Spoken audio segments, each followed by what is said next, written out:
Yes, yes, yes. It is the Castworthy podcast, and we are back. I am Big Steve, aka Last of a Dying Breed, on the Twitter machine. Joined today by the one, the only Research King, VP of Research, and it's just the two of us today. Um, no surprise there. Back to back to the norm. Uh, it's March 19th, Sunday. And yeah, so we're here, man. What's up with you? Not much, man. That issue I talked about last week with me dealing with the government with the VA resolved itself last week. So Okay. you know, came to a happy conclusion. So I Did don't you get got. someone fired? I hope not. That wasn't my intention. I just wanted my paperwork filled out. So they sent me to a different doc who I get in there. She started asking me all these questions and I'm like answering or whatever. And then she's like, okay, I just got a couple more pages of questions. And I'm like, pages? I was like, what are we doing here? And she was like, oh, well, I got to give you an examination, da, da, da, da. And I was like, look, I was like, I don't understand what we're doing here. Like, this form is asking, am I permanently disabled? I have muscular dystrophy. I'm permanently disabled unless y'all found a cure that I haven't heard about or whatever. You know what I mean? Right. Did y'all figure it out? Like, what the fuck? So, and then she was just like, okay, I'm gonna be honest with you. Like, you can get your form filled out, but I gotta go through, like, I gotta play the game. You know what I mean? So let me ask you this shit. Let's get through it, and then I'll fill your form out. I check off the box, and then we keep it moving. And I was like, all right, cool. So Well, at least you got that taken care of. So is this now your new doctor, or was she just the one that's like that's who they assigned to the case or something?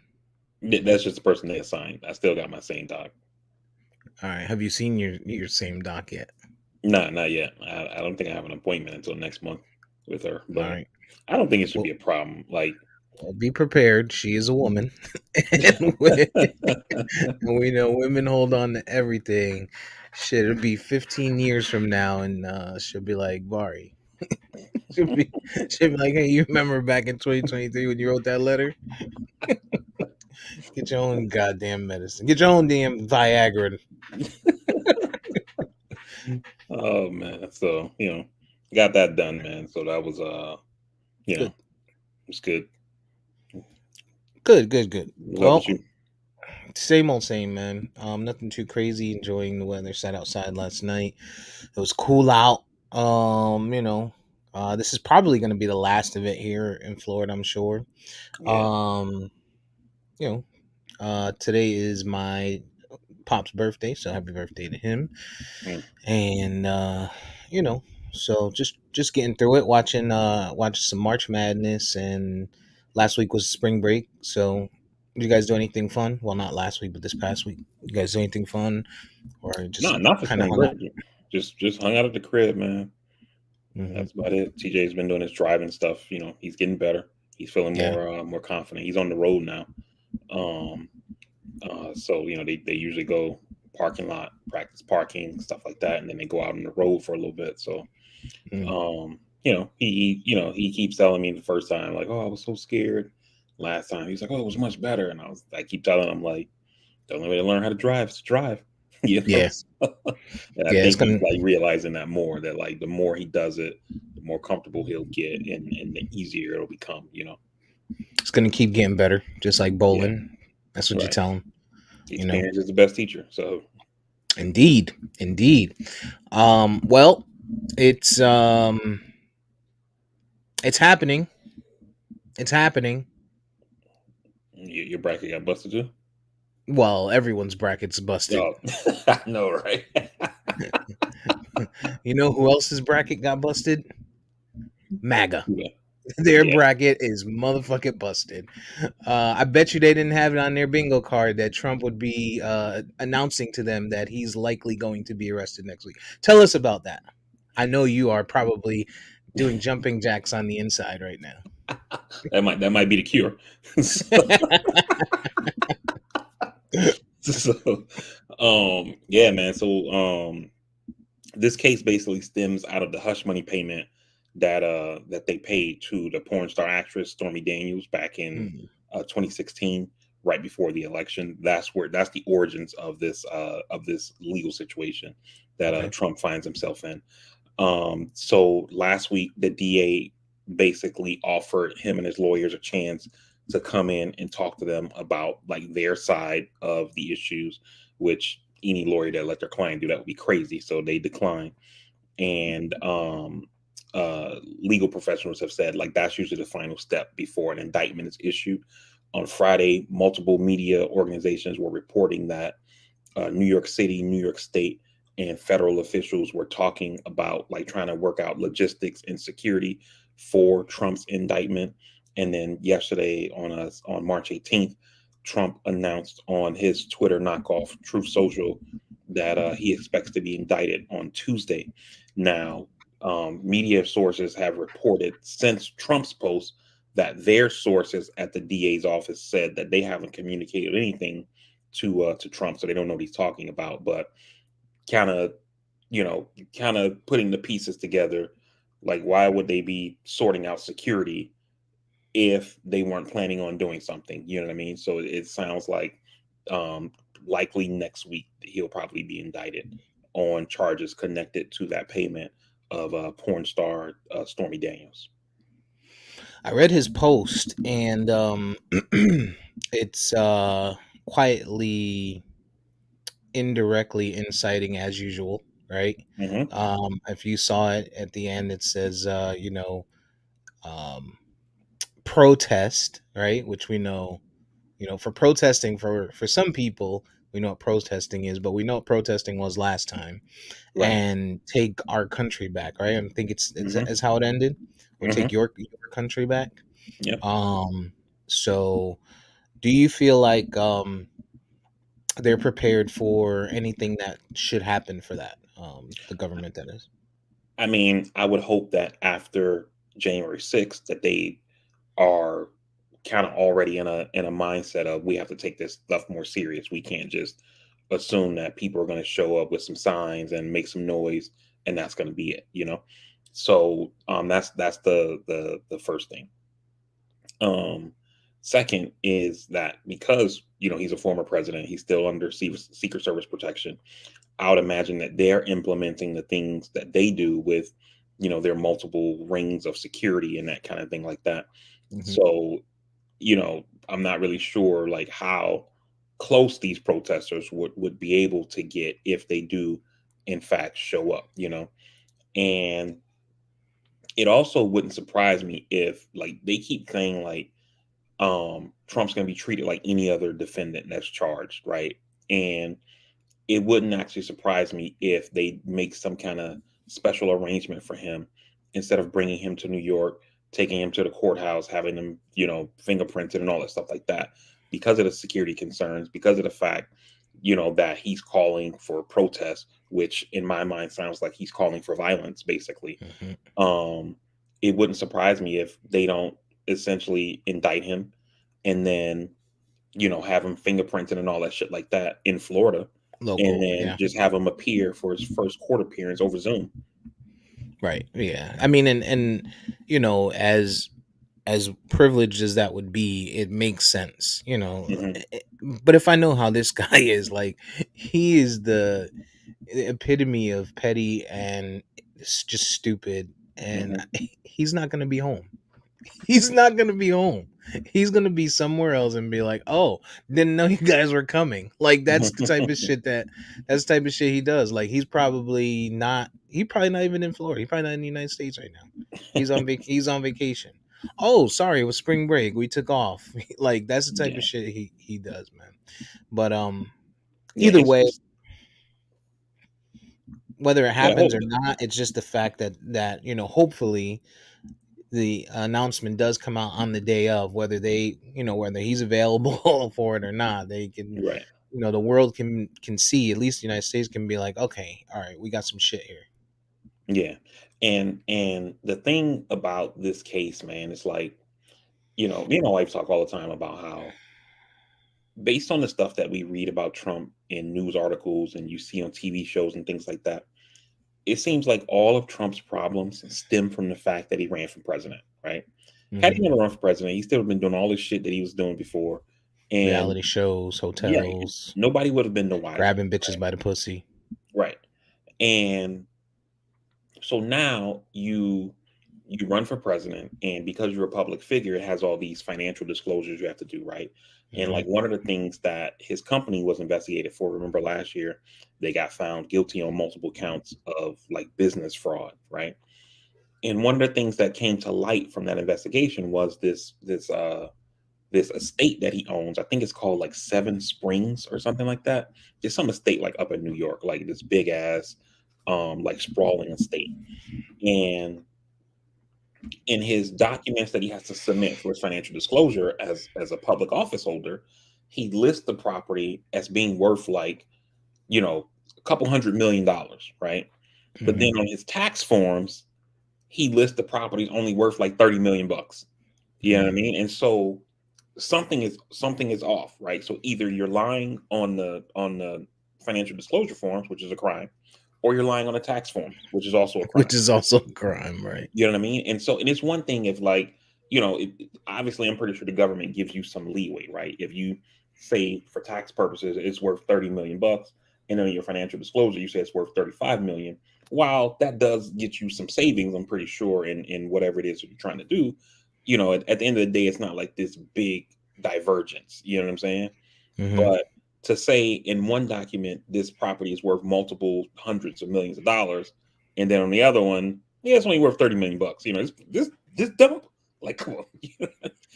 So, so it's Right. like shit like that that he has run into that has caused him these problems. The same shit when you talk about the Stormy Daniels situation. Um, he has the alleged affair with Stormy Daniels. They're trying to pay her off hush money, and instead of just cutting her a check, right?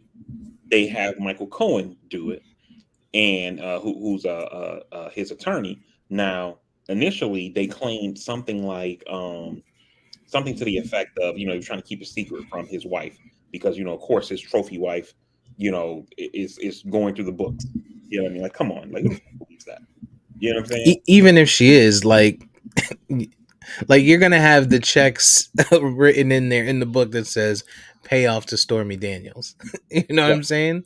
Like it's crazy. right. Make it payable to a trust, an LLC, some wild shit, so that But where is she as a matter of fact, and all? Like she's been like really quiet, and I know there was all that stuff while he was finishing up his presidency of her disappearing and not being happy and all of that stuff. But we haven't seen or heard much from her. At least, the normal public eye hasn't. I don't know about you, because people like you that are glued to um, political news. So he sued her after like everything came out because as part of that hush money payment, she also signed an NDA. Oh And no, so, I don't care about Story Daniels. I'm talking about his wife. oh my bad, I don't give a shit. my bad. I just I thought don't give a shit about her. I saw I her don't. on Instagram the other day saying some shit like Trump lasted a couple of minutes or some shit. Yeah, I've seen that. Yeah, I don't know. Like she basically hasn't really been in the public eye except for it was that thing last year when she was like selling an NFT or some shit, because that's what billionaires do. Like, hey, here's this NFT of this hat that I wore, and so like stupid shit like that. Like the grift is continuous with them, but she really hasn't been in the public eye too much, which it seems like she's the only one that kind of got the message, like, okay, we're out of the White House, let me go away, you know. Right, right. And she carries Secret Service too, right? Yeah, it's the former president, the spouse, and their children. But I think the children get cut off like after they reach a certain age. Gotcha. Yeah, because I mean, if I'm her, I'm out. Like I don't want to be part of this shit. Like it's a spiral. Like, and I think she understands that. And she probably understood it all along, but Right, what can you do realistically? Like, right. I you. mean, she's essentially a trophy wife. I Mhm. mean, she comes from somewhere in Europe, one of those European or Eastern European like kind of along the area of Russia countries or whatever. It's like she's damn near a mail order bride. You know what I'm saying? She is a mail order bride. And I'm so sure she it did. started as a mail order, but not for a bride. Right. And so she basically did what she's supposed to do. She married this dude because she was a model. She made sure she got knocked up to protect the bag. And Smart. then, you know, that's basically it. I mean, you see them, they don't, the whole shit is like, I remember when I first saw a report that they don't sleep in the same bed. And I'm like, the fuck? You know, like this is not some happy couple. Like this shit is just arranged. It's for looks. They go down to Mar-a-Lago. Every now and then a video will come out. You'll see on Twitter of them at Mar-a-Lago, like dancing on the dance floor and shit.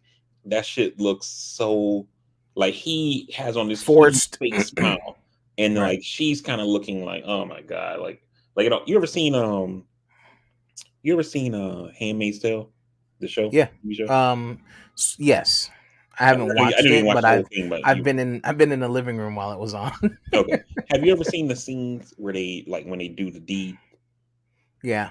Okay, like that's kind of what like their public interactions remind me of. It's kind of like here's this task that we have to do. It's like oh fuck, it's that time of the month again where I got to go downstairs and dance with this motherfucker. And right, and act happy. You know, and then and then like the people who are like the MAGA enthusiasts. They go on social media like, oh my god, I wish I had somebody who loved me like this. Oh, they look so happy. If my relationship could only be a tenth of what this relationship is, and I'm thinking like, are we watching Right. the same video? Right. You know what I mean? Like, I so don't think we're on the same page at all. right. But if you really think about it, a lot of those supporters are of a different culture and background than we are, right? Hmm. And in our culture and our background, we don't have shit. Historically, we haven't had shit. So the only thing we have had was love and family. Hmm.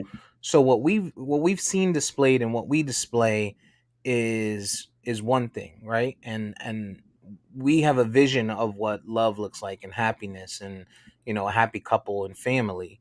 Hmm. But on the rich front, right? On that side of things, it's a it's the oldest tale. Like every movie, every TV show you see, those families are always broken. And Yeah. what they see for love and family companionship, all of that is completely different. It's a whole different optic than us, right? And so Hmm. even when they're poor and redneckish, it's different. Yeah. They don't, it's still not the same as us, right? And so when they're looking at it, it's very possible that they're seeing love and happiness and embrace and shit like that, and we're like, Maybe. she ain't even rub his back. You know what I'm Right. saying? Like she ain't even get the stain off his shirt. Like that's one thing. Like you'll always see that in our culture. I mean, you're gonna Hmm. have broken marriages and broken relationships and stuff like that. But for our people, we're always gonna make sure that we're presented well. We're gonna make sure that our spouse or our loved one is presented well. We'll never let them go out and look crazy. Hmm. In most cases, right? Of course, there's those one-offs, but to them, they see that and that's love. It's oh, look at them dancing, happily rich couple, and they don't even read her face, like because you can see Right. it all in her face that Right. she's like, Like I ah, remember when they took that trip to I want to say it was like Saudi Arabia or something like that, or it mm, was one of those foreign visits. And they're getting off the plane, and Trump tries to hold her hand, and she like smacks his hand away. And it's don't almost touch like, me, yo, you didn't pay for hand holding on this trip. right? Like, Right, hand holding expired in 2015. You better renew.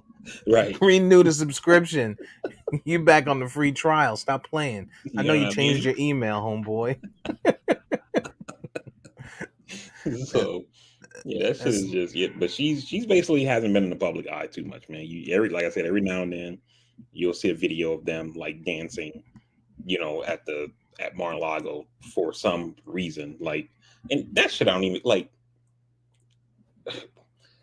They don't. It's like they don't have friends. They're always just hanging out with strangers. They basically hang out with people who pay to be around them. People who have enough money to pay the membership to get to his golf club.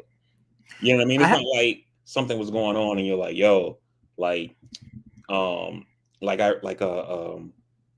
I saw a thing with Michelle Obama, like she was in California at some shit, and it's like her and her people. You know what I mean? Or I saw this shit where Ketanji Brown Jackson, the new Supreme Court justice, was at some shit with her homegirls from college that she went to Harvard with. You know what I mean? hmm And you don't see that with them. You always see they basically hang out with guests, people who are staying at the hotel.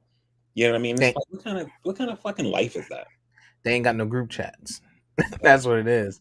They ain't got no group chats. They have no common interests, right? So where else would you ever really see them? Like I'm sure she likes vacations and shit, but hmm I'm sure she's not into golf. Like she's not like, oh, let's go to the golf club. You know what I'm saying? right. And he's not into fashion. It's just like you said. It's it's transactional. Like their marriage and shit, their relationship is very transactional, and it looks that way. hmm And I do feel, sometimes I feel bad, for the heat that she gets. Like, I don't.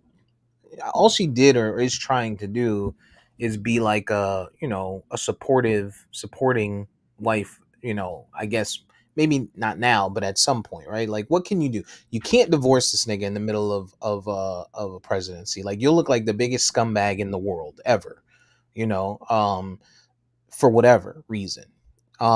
Maybe there'll be people on the left side that's like, oh man, look at her, she's taking a stand and shit, right? And I get that, hmm but realistically, it's the same like you said, the saying you said, you respect the what is it, the seat or the branch or whatever, right? Not the man. Right. You respect the office, not the person. Yeah, it now maybe now after the presidency and everything and he's out of office now you can move on and stuff like that, but listen man, this is all she knows. Like she like you said, she came from wherever she came from, model or not. Like we know there's a difference between models in America and models in a lot of other countries, and even models in America not always. Like there's probably a percentage of models in America that are truly doing really, really, really well. The Cindy Crawfords of the world, the hmm Naomi Campbells and stuff like that. Right. But a lot of them end up on drugs or whatever, working at bars and shit after their modeling career.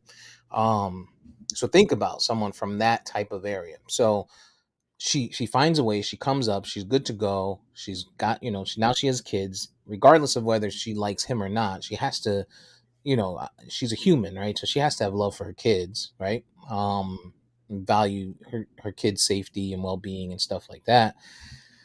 So I mean, I guess at this point now is where the action would take place. And realistically, are we seeing that action just not being on paper? Like has she just said, listen, I'll be there for public appearances and that's it, because we don't hear from her or see her, and she gets a lot of raw deal. I mean, the reason why I say I don't feel bad for her is that one, this chick was a birther. She went on the View supporting that whole Barack Obama wasn't born in the United States bullshit.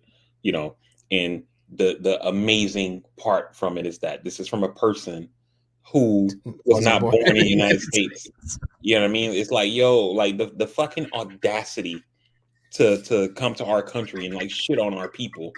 You know what I mean? I get it. You're an American now. You're one of us. You're on the team and all that kind of shit like that. But the fucking audacity to essentially come here and rise and fall to sleep under the fucking blanket of opportunity that America provides you, and then shit on our fucking people, yo. Like what the fuck, yo? You know what I'm saying? So that's the first thing why I don't fucking like her to begin with, or whatever. You know what I mean? And Or was she like, programmed that way? Like, did she really, like do you ever question, does she really feel that way, or was she programmed that way? Like, her I don't know husband's if I would running say for programmed. president. I don't know if I would say programmed, right? But well, this wasn't when he was running. This was like back in like 2011, 2012, something like that. Hmm. When Trump was on that whole birther bag when he first started thinking about running and shit like that. But it could be, maybe she feels like, to protect myself, I got to be like the dutiful wife. You know what I mean? So he believes the shit, I got to believe it. And Like, what does that say about a person? You know, and Well, you're a mail order. What else? Like, what more can something say about you? Like, we know what her values are. It's right. money, right? And then like when he first became president and she didn't move to DC, right? So all the initial reports were that um she didn't want to move yet because it was the middle of the school year. She didn't want to change schools for the kids. And I mean, anybody who got a kid is like, yeah, I mean that makes sense. And anybody who doesn't have a kid probably like, I'm with that. Like I get it, you know. And then later, what we find out from some reporting, again, I don't know if this is true. It's reporting, right? It could be false.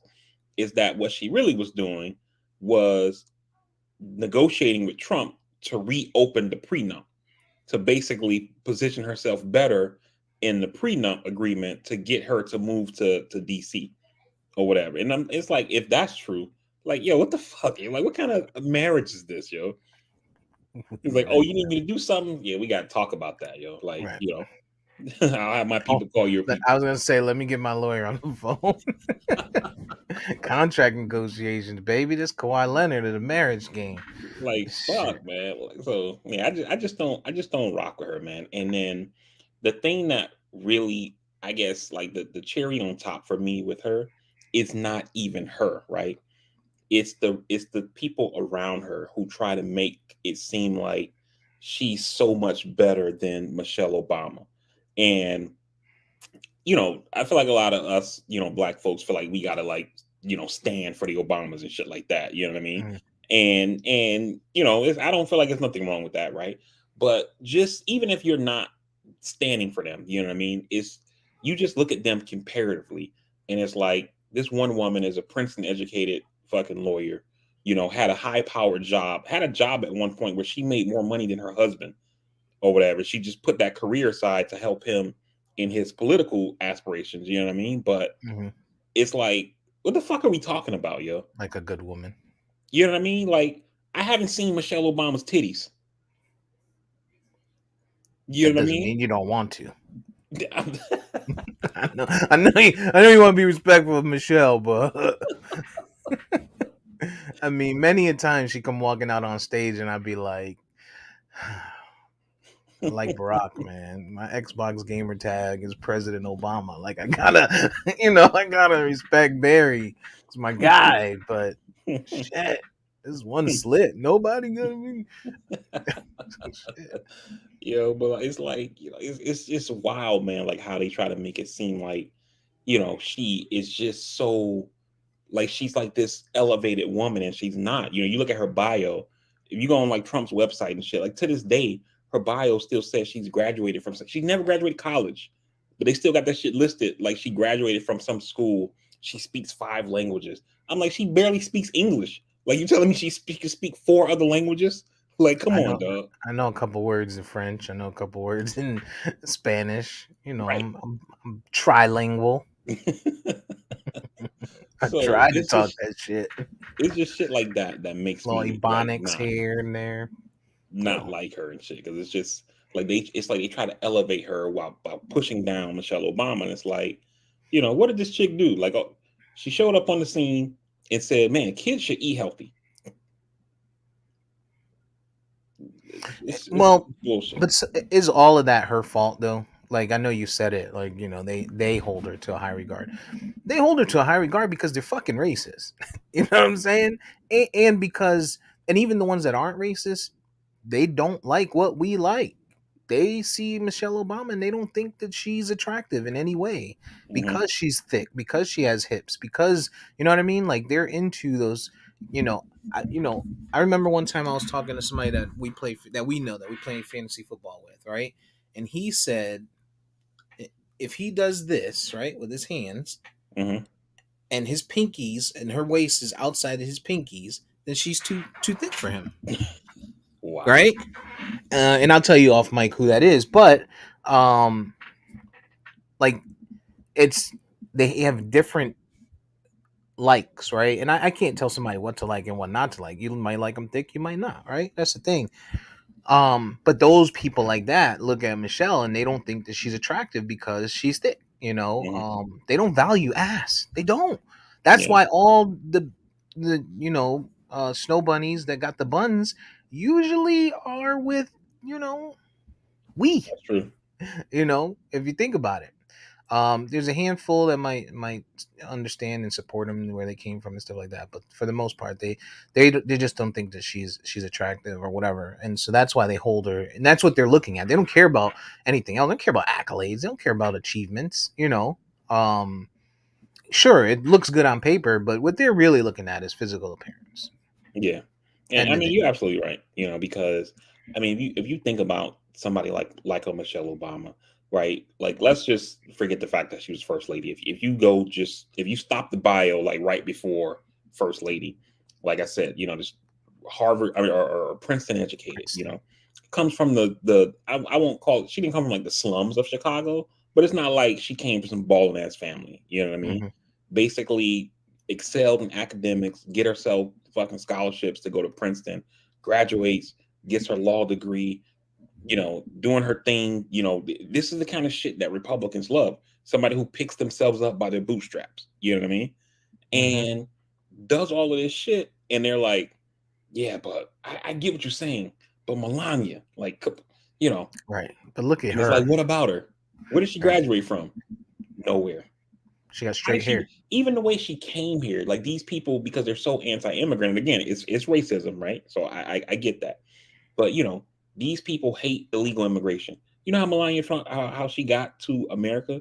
She came here on a genius visa, which is a visa for people who are like in super high skilled jobs like engineers and scientists and mathematicians and shit like that. You know what I mean? Mhm. A model came here on a genius fucking visa. Well, they only dislike melanated Right. immigrants, right? So Right. Mexicans, Middle Eastern people, they don't care Non about non-Europeans. Europeans. Yeah, right, exactly. They're fine with Europeans, because realistically, we really want to get into it. Start talking about Columbus Day. We'll save that for another day. But um, but yeah, and the last piece to it for Michelle is she's a fucking vibe, yo. Like she pops up anywhere. She's like Ellen. You know what I'm saying? She's almost Yeah. like Ellen, where you know that when people are around her, they're actually enjoying her company. They're not Yeah. faking it because she's the first lady or former first lady. They're not faking it because she's got star power or anything like that. Like she's there, she's dancing, she's real. She really looks like she'll pop up and play spades with you. Like, Right. you know what I'm Exactly. saying? Like Exactly. and we value that in people, and but some people just don't, man, and it's unfortunate. um but like I said, I think some of the heat that she takes, and so for the stuff she takes heat for, is not self-inflicted. It's other people that kind of put her there. And of course, I think you're right, some of the stuff she did say in the past, but did she have reason behind it, right? Like, did Daddy Trump say, all right, the contract's about to expire, I need you to go on the View and say this, or I'm not re-up, um or whatever that looks like. But nonetheless, Trump's about to get arrested. That's key. Additional news was the Putin stuff. So we got one and one together. Tell us about the Putin stuff and your takes on that. Yeah, man. The International Criminal Court issued warrants for Putin for basically like the war crimes in Ukraine. Um,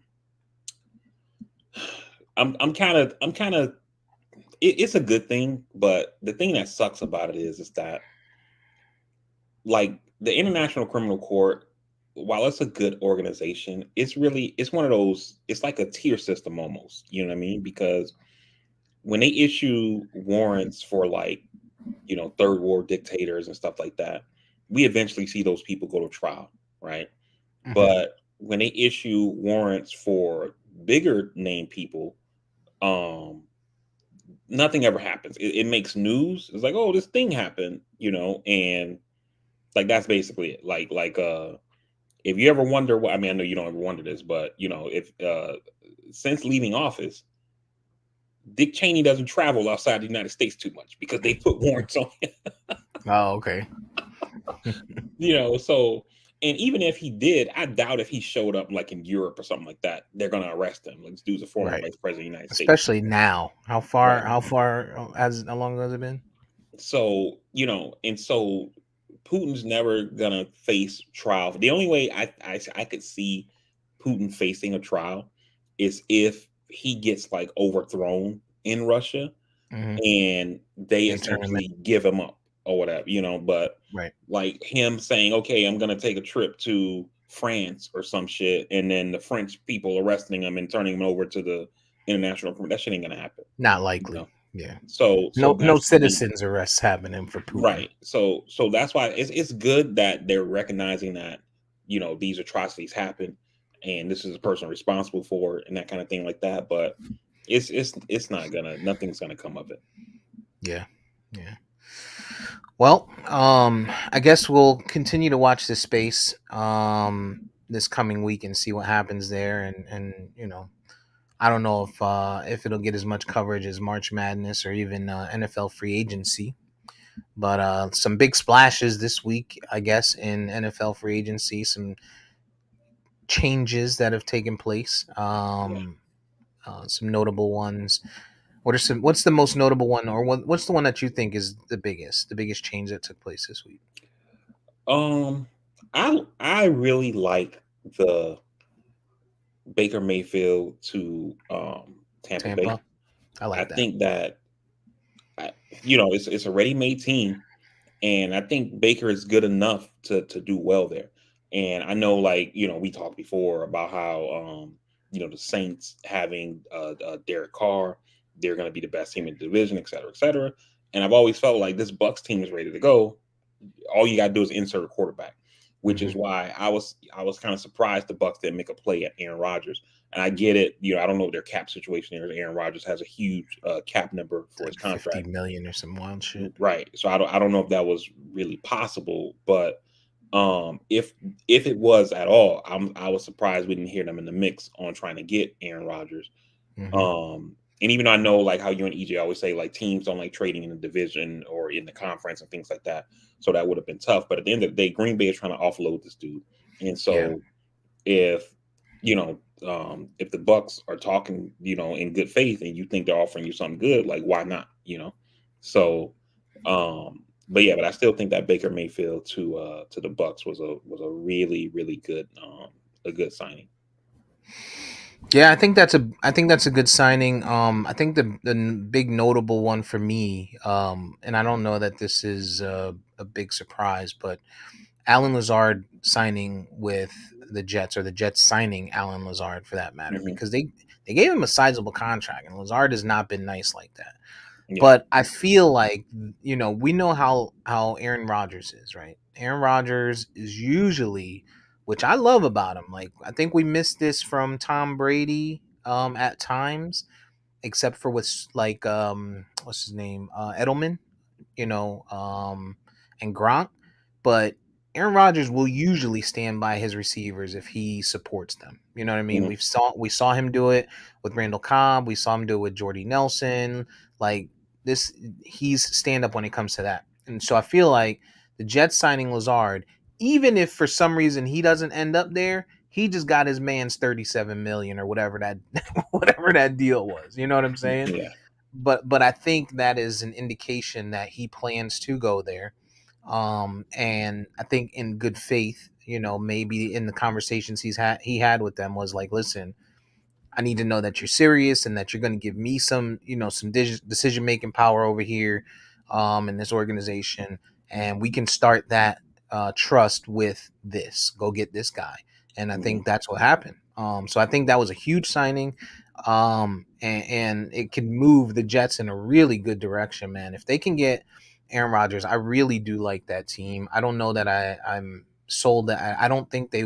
I don't know that they go directly to division, but I think it makes your division tougher, and it makes it a three horse race. I mean, I'm not so sold on um, New England. Of course, they're trash, but there's people saying out there like New England's got the money. What if they go get DeAndre Hopkins and OBJ, for Mac Jones, like, and give them some targets and shit like that, and maybe go try to do something there. But I also like the Stephon Gilmore. Obviously, I love that. I love that deal for the Cowboys. Gave up pennies thanks to who was the first? Oh, Jalen Ramsey. That's another big one, man. You guys came off for fucking nothing. You lose Byron Jones, who comes out and is like, I'll never be able to be the same again. You know what I'm saying? And they're like, all right, well, we're gonna go get this guy to replace you. You know, and Miami faithful will forget Byron Jones 100%. There's nothing for you guys to. He gave you nothing. Yeah, I mean, fans were already pissed at Byron Jones, and I think that unfortunately, like I, I don't want to say it was his fault, but I think it's one of those like kind of combination of the team and him. And he has Achilles surgery, and initially, like I was like, man, he had Achilles surgery. We got to give him time, blah blah blah. And then what I find out later is that he actually didn't have an actual Achilles surgery. He had previously had the surgery, and then the next surgery that he had was like a cleanup to go in there and like just clean some shit up or whatever. But it wasn't Hmm. like actual, replacing or fixing the Achilles or whatever.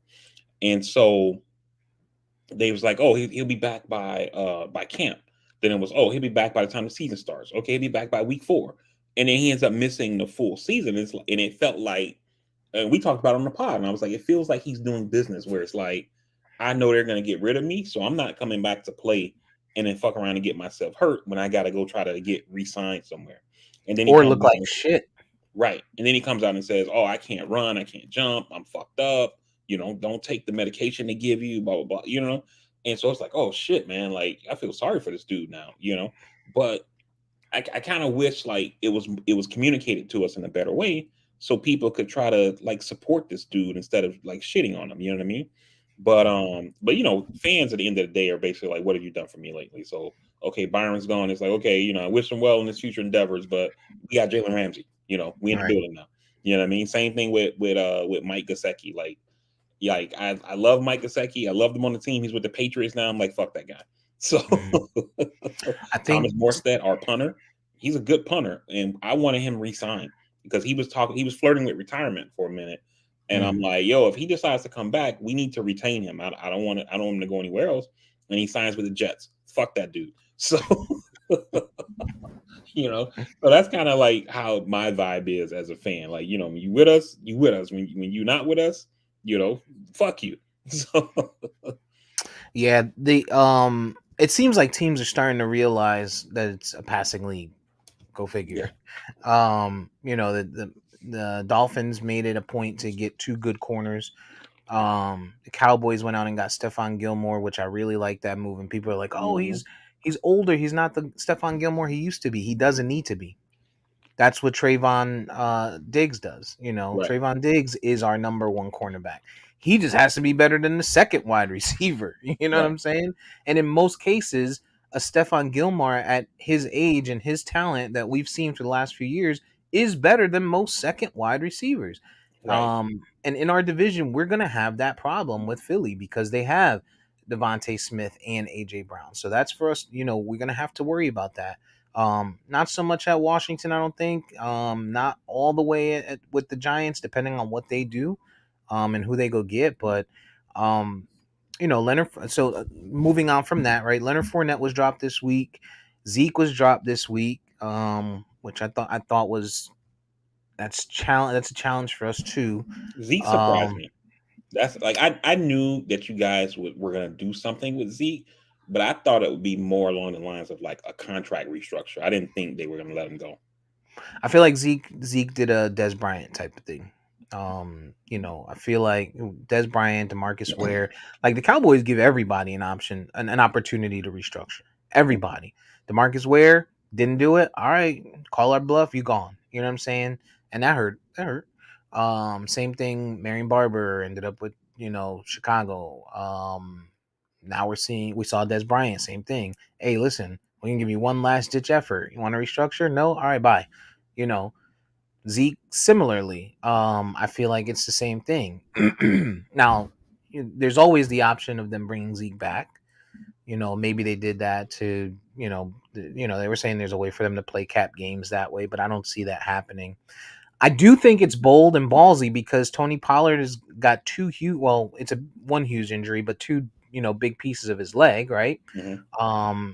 And you're banking on the fact that he's gonna come back and be able to carry it, or you're banking on one of the two really good running backs to drop to 24, I think is what we have, or something like that, Right. in the draft. And the one that I think everyone is tying to the Cowboys right now is Robinson from Tennessee. And kid's great, really, really, really, really good.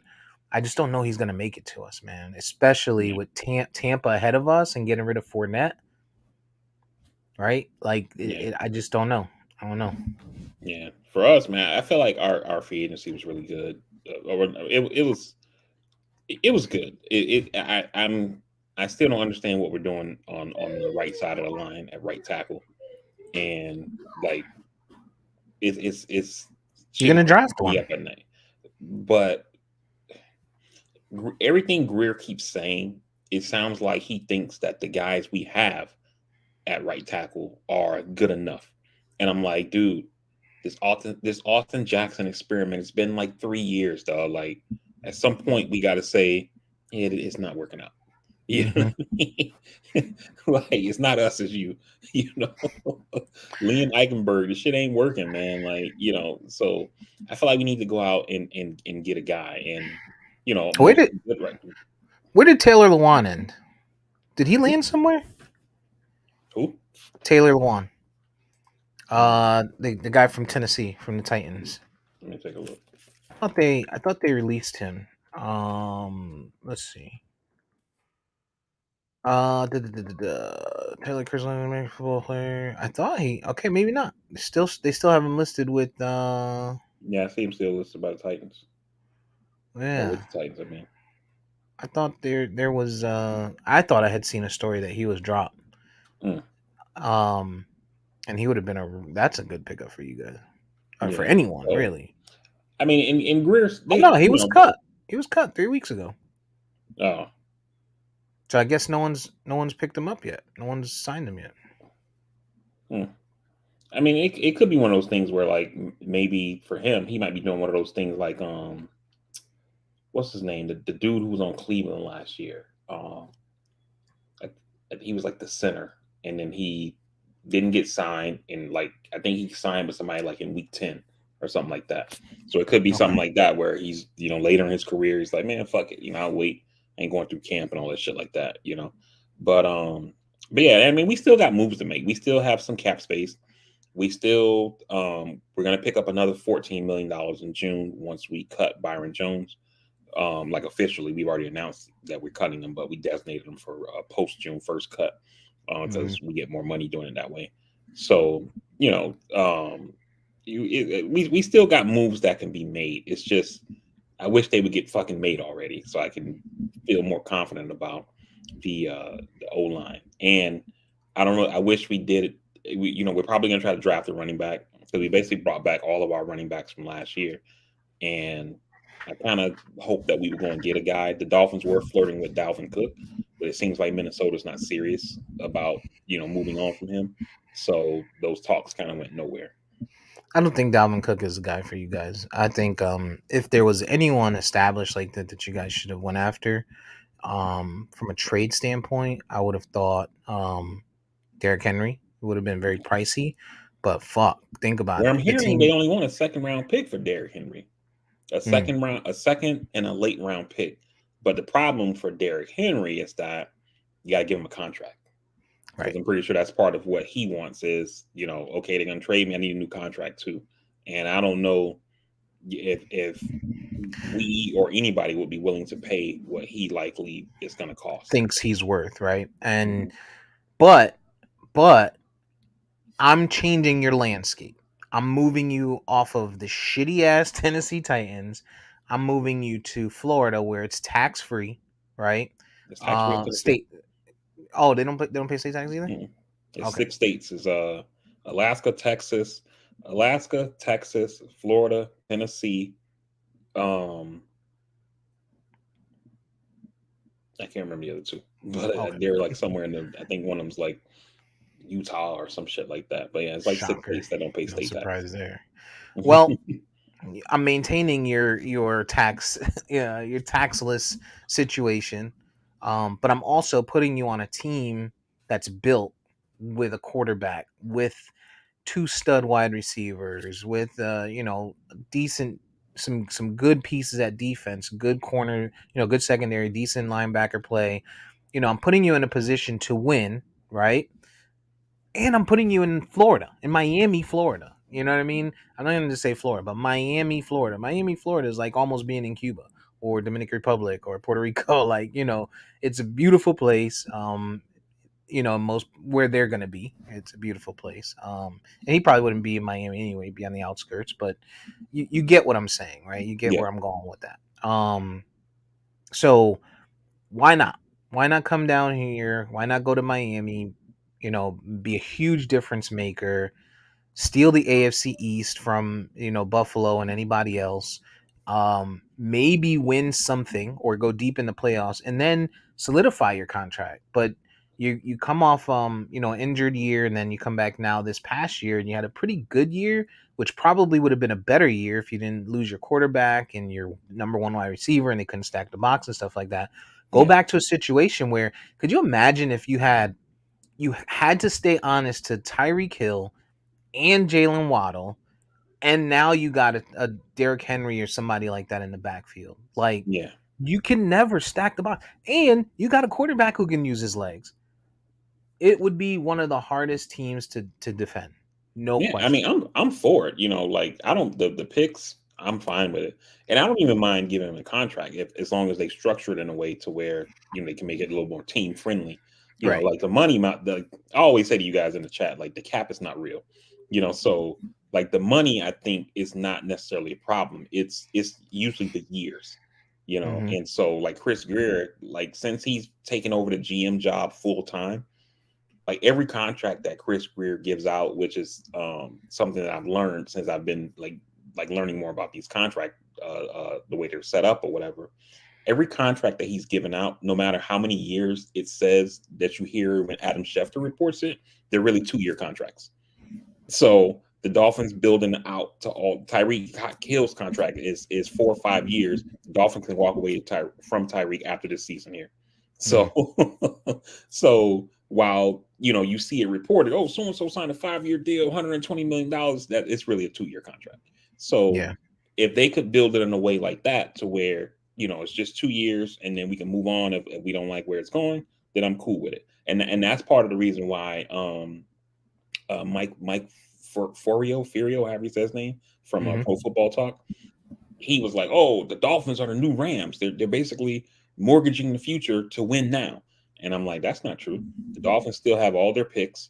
They all these contracts they're giving out while these dollar figures are high. Like I said, they're basically 2-year deals. They can walk away from all these dudes if they want and be loaded with cap space to essentially try to start over. So it's not like with the Rams. That's why we got Jalen Ramsey for a third round pick because the Rams are like, yo, all these contracts are due and we don't have no picks and we can't pay all these fucking people. So we got to start letting them go. So, hey, fire sale. So, but Hmm. that's not how the Dolphins cap situation is set up. So I don't know what the fuck that guy's talking about. Right. Um. Oh, and also, the tax-free states, it was six. It looks like two more got added to the list. It's Alaska, Florida, Nevada, South Dakota, Tennessee, Texas, Washington State, and Wyoming. Yeah. Places where no one Right. lives. um. Aside from that, you guys could have also gone after. I don't know if Las Vegas signed Josh Jacobs or not, but he's I haven't also heard anything about that. he's. I know he was available. I don't think they, unless they picked something up on him, but I don't think they gave him a deal. David Montgomery's another one that was out from Chicago that I think was some options there.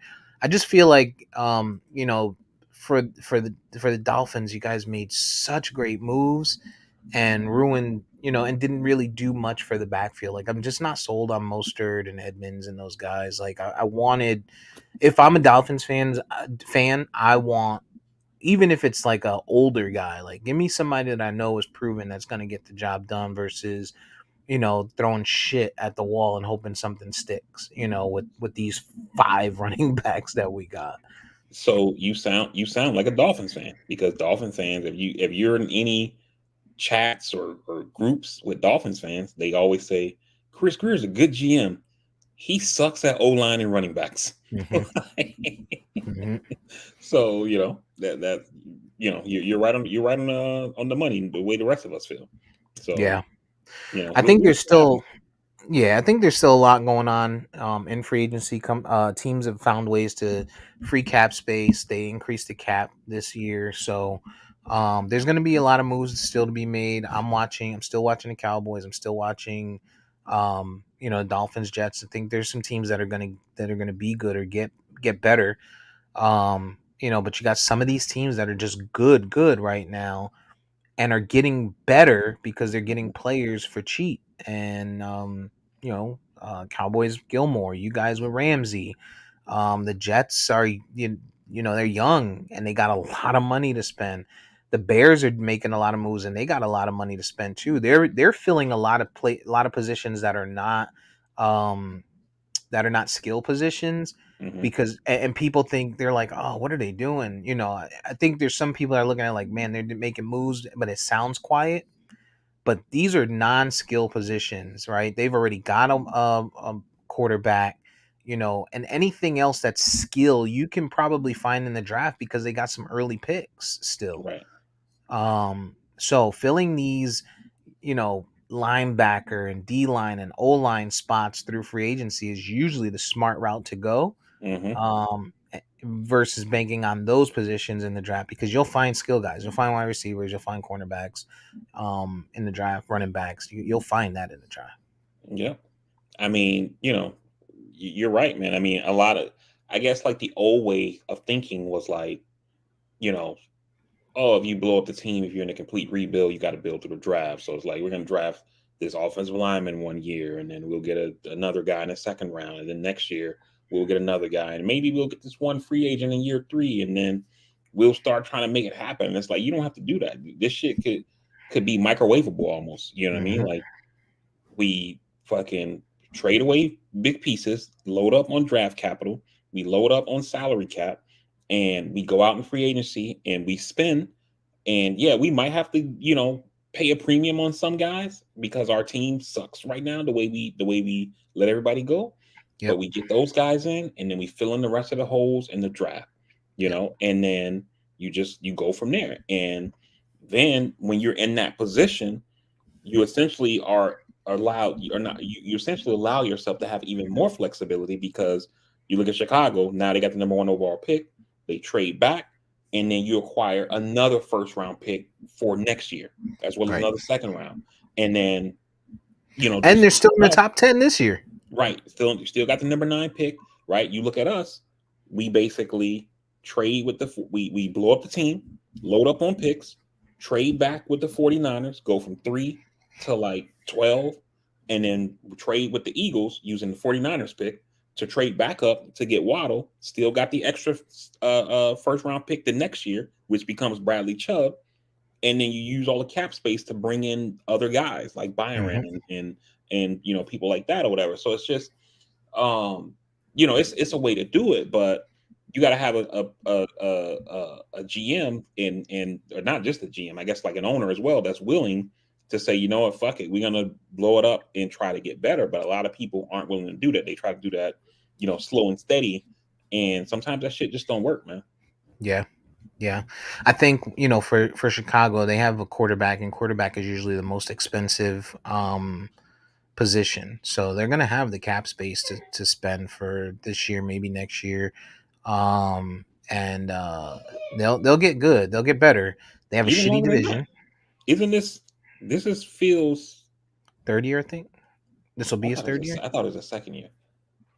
So this what he played, I think, is his second. Well, it was his Okay, second. so he's going into So year three this year. going into year three, yeah. Yeah, so they still 2 more years on that rookie deal. Because remember, with first round picks, you got the 5th year option, Right. so they could play him this year in year three, and then they'll have until April or May of next off season to decide whether or not they want to pick up his 5th year option. Because you got to decide the 5th year option before year four, and Yeah. so they can pick up his 5th year option. It'll be like 20 million. 20 million for a starting quarterback in the NFL is Hmm. pennies these days. Especially You if know, he's good. right? Especially if he's good, and you can put some. I mean, the way he's running the ball, and I mean this. Chicago could be on to something, man. Year or Hmm. two. Detroit's not getting any better.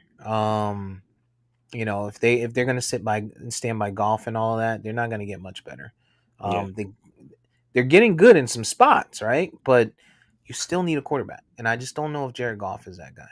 Hmm. Um, Minnesota, they're gonna start to decline. Yeah. For sure. Kirk Cousins is just not it. Green Bay, once they lose, Rodgers is gonna be a whole nother deal because Jordan Love. We saw a little bit of him this year, and he looked really good, but they still have wide receiver issues over there. Hmm. And they brought back Aaron Jones, which I probably wouldn't have done that, or I would have, you know what I mean? I would have been like, all right, well, we're gonna part ways with this guy. I gave him another year, maybe 2 years. I don't remember what it was, but good amount of money, and I just don't know. I don't know that that's the guy I want. Um, That's another and- team that does that. That doesn't. They try to just build through the draft. They don't go out and make the big free agent signings and stuff like that. It's like, oh, we'll just draft a guy, mhm, and it works sometimes. But the teams that you see that are consistently like doing their thing are either teams that like the Patriots, where it's like, yo, we got this dominant quarterback, and so guys want to just come here. So we don't have to necessarily go out and make big splashy free agent signings because people want to play with us because they know they're gonna have a chance to play for a Super Bowl, you know. right. And then you have other teams who are just like, fuck it, I'll pay a guy, which is kind of the point I was making about Lamar Jackson. Okay, you're the GM in Baltimore, and you're like, man, I struggle with getting a receiver. I'm trying in a draft, but I keep missing. Go sign a guy. You know what I mean? There's dudes available. Apparently, people have been available. Tyreek Hill was available. You know what I mean? Devontae Adams was available. DeAndre Hopkins is available. DJ Moore was available. You know, Mhm. like, go get somebody. You could get someone that's marginal, that's maybe like Juju Smith, who the Patriots signed. They saw something in him because they gave him a decent amount of money. Hmm. Um, but yeah, Baltimore, I don't know what the fuck they're doing. Lamar Jackson still, we don't know what's gonna happen with him. That's something to keep watching. But Hmm. free agency is gonna continue to boil, and we'll see some. I'm sure we'll see more stuff this week. I do think we see the Aaron Rodgers news this week, and I think then we'll get into NBA playoff time and stuff like that, and then before you know it, draft time and football season will be back, and can't wait for that. Yep. Sweet. Um, dude, I watched Best Man Final Chapter. Did you watch that back when it No, I came haven't out? seen it yet. Oh my god, watch it, watch it. I don't know if you like the Best Man movies. Like No, I do. I like the Best Man movies a lot. I love that cast. Um, I love all of those movies like that with the black excellence people in them. Like when Hmm. they just throw them together, I love them.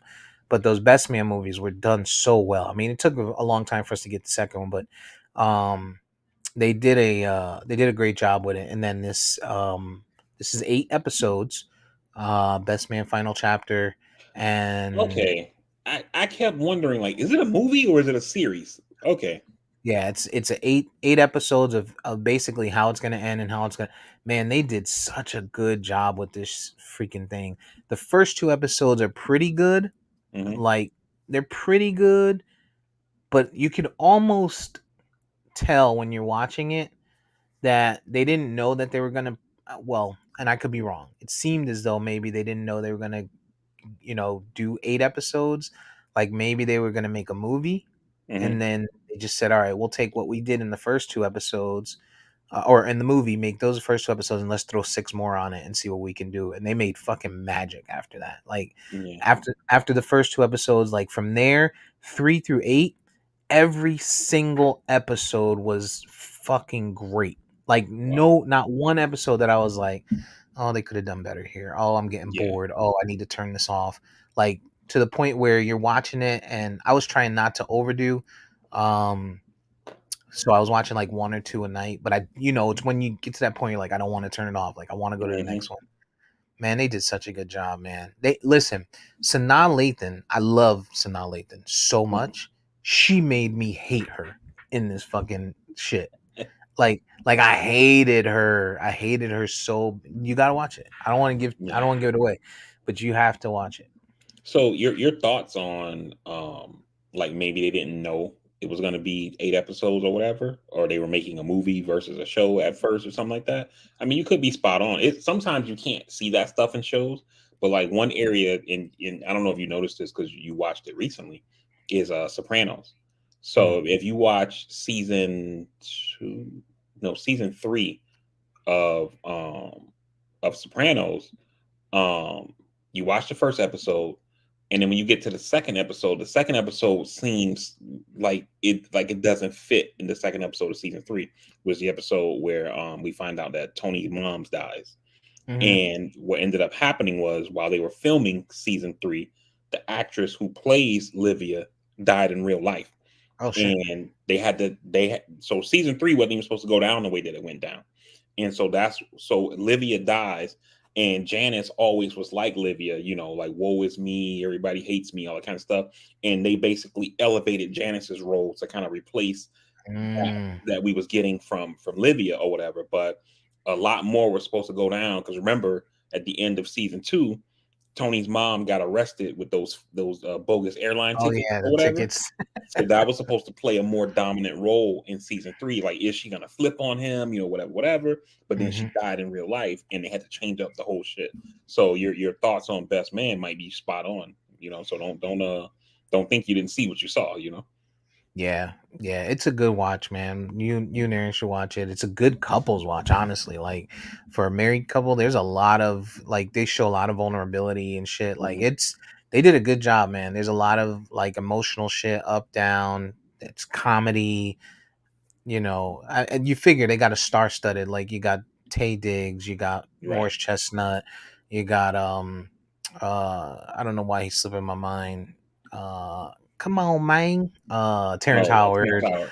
like Nia Long does a good job in it. Where Nia Long's kind of been annoying lately. She did a good job in this, so um, worth a watch, worth a watch and a binge, and you'll finish it quickly. It's 8 episodes. Definitely get to it if you get a chance. Okay. Yeah, I definitely have to. Definitely gotta check that out. You watch anything else? Um, what else did I watch? I started. Well, they came out with a my guilty pleasure, the Challenge World Championship. So I've been episode 2 of that I watched, and I'll be glued to that for a little bit. But I started a little bit more May of Eastbrook, and I tried to go back to. It's funny. I tried to go back to what's your boy's name? Walter White. Um, Breaking Oh, Bad. Breaking Bad. I just can't do it, man. I can't. I can't do it. I don't know why. I was like, you know what? Let me give this a shot again. Um, Maybe I got to get past the second season. Somehow I got to get past the second season. I think with Breaking Bad, I think the problem for you is that you are looking at the criminal side of it, and it doesn't make sense to you. And so it's like basically not allowing the rest of it to do what it's doing. Because really the criminal stuff is just like the premise of the show. But I mean, Right. it's kind of like with Breaking Bad is really no different from Sopranos, right? The whole point of Sopranos is not necessarily about it's a mafia show. It's Tony's dilemma dealing with his family and then dealing with his family. You know Right. what I'm saying? And so with Breaking Bad, you're kind of seeing that same dynamic. It's a guy who basically got diagnosed with stage 4 cancer, and he's trying to figure out a way of how to get a bag to leave to his family when he dies because he's about to die or whatever. Right. Because the whole series is 5 seasons, but that whole 5 seasons takes place like over the course of like 2 years Right. because it's basically him essentially dying and then trying to Terminally ill. Yeah. yeah, he's terminally ill and he's trying to just get a come up to so his family can be taken care of once he goes or whatever. So, um, but really, it's just for Breaking Bad. A lot of it is not necessarily about the drug. The drug shit, some of it don't even make sense, but it's really A lot the of it don't make acting. sense. When you see like the acting and the performances and stuff like that, that's what makes Breaking Bad a really good show. Yeah, I don't know, man. I don't know. Maybe it'll have to be a day where, or like a time where I have like a week to watch it all, because when I break from it, it doesn't make me want to go back to it. And so Yeah, it needs to be like a day where I sit down and I can watch like 6, 8 episodes straight, and then maybe I'll get roped in. yeah. So like for me, like I said, I liked it. Like the first season, like a lot of people they love the first season. I thought the first season was kind of slow. It was kind of like building, and then as it goes on, it gets better. But I liked it. It was a good show. But I mean, it's all subjective. Everything's not for everybody. Yeah, yeah. Um, I think that's really all that I've been watching. I started to try to started catching up on Bel Air. Yeah, So I watched the second episode of that. I'll probably pick up the third one today, and then keep going, because I think there's 4 out of that right now. But gotcha. that's it. Nothing more. Still didn't get to see Creed, so hopefully I'll be able to see that Yeah. soon. Okay. What about you? Yeah. What you watching? For me, man, I checked out a lot of shit this week. A lot of documentaries. I watched. I checked out the Chris Rock joint. The what was it called? Selective So, Outrage. yeah. I checked that What'd you out. think? I thought it was straight. It wasn't like the best Chris Rock I've ever seen, but Yeah, no, I agree there. overall it was good. But um, I like seeing the end when he goes into the Will Smith shit or whatever. Because you had shared that clip, but I think what he does on the stage is a little bit longer than that clip, if I'm not mistaken. Yes. Um, so that was good. Um, some more had a new comedy thing that was on Netflix. We watched that. I don't. She's never really been Was my it good? favorite. Because I don't It like some more for some was reason. alright. Like it She wasn't just doesn't. like. She seems like a fake female Chris Rock to me. Unless she's changed her delivery. Maybe that's why I didn't like her in the past, and I just stopped watching her, because it always seemed like she was trying. She was trying. You know how Chris Rock has that voice. Yeah, And it seemed like she was trying to do that. yeah. It was just okay to me. Like it had a couple of parts that I thought were really funny. Like she does this one joke like about Uber, and like that shit was like I think I laughed the hardest at that because it was like a whole. She basically was like, how like people like she's talking about like how like things were back in the day versus how they are now. And she was like, now it's like, I grew up with stranger danger, and now we doing Uber. We just get in the car with motherfuckers we don't know, Hmm. da da da. And then she goes on and say, then they got Uber Eats. She was like, sometimes I don't even eat for motherfuckers I know, and now you got people I don't know bringing my food and that, that kind of shit like that. Yeah. And the shit just sounds like stuff that we've said like in our own lives or whatever. But like it was like real funny. And then she was like, I'm gonna go with my own startup, and she was like, now follow me. It's gonna be called Uber Beats, and that's like it's like basically like Uber for like beating people up. So she's like, you put in an order, and she was like, this person you don't like at work, and all day you just like looking, like trying to see what's up, and then they leave the office, they come out, and then somebody gets out the fucking car and like beats the shit out of them, Smacks the shit. and then she's like, you see him on Monday, and you like, damn, Karen, what happened? And she was like, I was walking to my car, minding my fucking business. Somebody just came out of nowhere and beat the shit out of me. And she's like, oh my God, I'm so sorry that happened to you. And then she's like, 5 stars for Tanika. Like, Hmm. so like that was like the best part of the show to me. But but like I said, it was all right. Some more is not really for me. So, but we watched Yeah. it together, so I watched it, but I probably wouldn't have watched it on my own. What But else? yeah, checked out that Last of Us had the season finale last week, so check that out. Um, I watched some of that. I did okay, I watch didn't some. know. Like I guess it had to end that way in order to have a season two. I don't want to spoil it for you, but Don't spoil it. they said that the last episode is damn near like beat for beat on how the game goes, and when it gets to the final chapter of the game. They were like, even like a lot of the dialogue is almost word for word from the game or whatever. So Really? yeah, so it was pretty good. I didn't expect it to go that way, but in order for it to have a season two, it has to go that way. So yeah, so that was good. Carnival Row, which is an Amazon show that we watch, Hmm. watch that. I started Chernobyl, the Oh, mini the series on old. HBO. Yeah. It's very good. Like really, the acting is like amazing. But like them going into like what happened at Chernobyl and stuff with the nuclear power plant, Yeah. melting down or whatever. It's crazy, yo. Like, I mean, it's it kind of almost reminds you of like COVID. Like you would think like there's something that's happening in your country, and you think that like the government got your best interests at heart and they got the best people on it, and these people were essentially like trying to make themselves not look bad, like the engineers at the nuclear power plant were like, the one guy was like, oh, the core is melting down, and the guy is like, no it's not, and then he's like, but sir, I saw, he's like, no it's not, he was like, he's delusional, get him out of here. And then boom, they just like take the dude out or whatever, like take him outside the control room or whatever. And then he tells the next guy like, go down there and manually change the thing or whatever. And the guy's looking like, the fuck, because this shit is saying, this stuff is bad. I don't want to go down to the actual reactor, you know what I mean? Right. And the guy like gets up in his face and he's like, now when everything's over, I'm gonna have to give a report, and you could look good or bad in that report. Remember, this is like communist Russia that this shit happened in, Chernobyl. And the guy's like, oh shit. So, he goes down there and fucking dies from radiation poison or whatever the fuck. So it's just like shit like that or whatever. And like they have like the meters that read the radiation.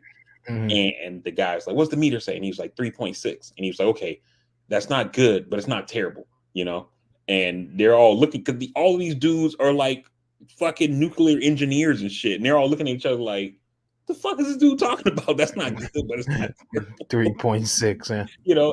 And then you find out later the fucking meters that they have, the reason they're reading 3.6 is because that's as high as it goes. They have to have like another meter that can go higher to know what the Oh, okay. actual levels are, right? And so they finally, in the second episode, they finally get the fucking meter. They bring in the meter that can go like super high to know what the real levels are. And the Yeah. actual levels were 15,000.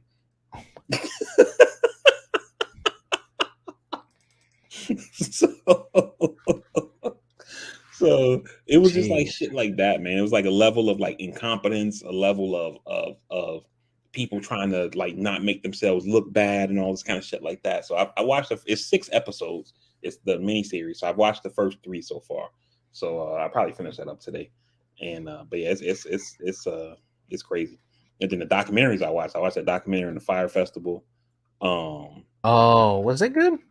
yeah, it was straight. Like to get the background of it, like it Is it basically still was. on It's on Netflix? Netflix. Okay. Yep, that's why I watched that Netflix. It's basically like a dude doing fraud. It starts off with him having these. Fire Festival was basically a Ponzi scheme. It starts off with Yeah. the dude trying to do this big festival, and they bring in all this money, and they're using the money to pay for shit, but they're also like partying, and then now they got to bring in new money to do more shit, but they're still partying and doing like the festival. They're getting kicked out of places, and it was just a incompetence, and so it didn't seem like it started off like as something nefarious, but it morphed into that. The wildest shit though is they have a dude in there. He's like, they had a mix of the guy who's running the shit. He's like hiring these people who have no idea what they're doing. Like, he got one guy who's like supposed to book the talent. This guy's like, I've never booked talent in my life. So he's calling like, you know, uh I don't know, like name like some artists that that nobody knows except like in Orlando. Like if you went to Atlanta, like, yo, have you ever heard of, Boogeyman? People are like, who? Right. Like, it's like shit like that. and they're like, "Yo, we want to book you for Fire Festival, and we're gonna do the contract for $2 million." And the dude is like, "Hell, sign me up," because the dude don't know nothing about booking talent. And Right. so, but they had a mix of people like that, and then people who actually knew what they were doing. So one of the guys who actually knows what he's doing, he's a gay dude, and they're trying to get water in, but they haven't paid the customs people to like whatever the fee is to like bring in the water from the ship or the plane, wherever it was coming from, and they just got like pallets and pallets of water. And so the guy who's running the shit, he calls the guy and he's like, "Hey, I'm gonna need you to take one for the team." And the guy's like, "All right, what do you need me to do?" And he's like, "Nah, I'm serious. We're gonna need you to take one for the team." And he was like, "What's the problem?" And he's like, "The water, boop, boop, boop." And he ends up telling the dude, "I need you to go down to the Port Authority and suck this guy's dick."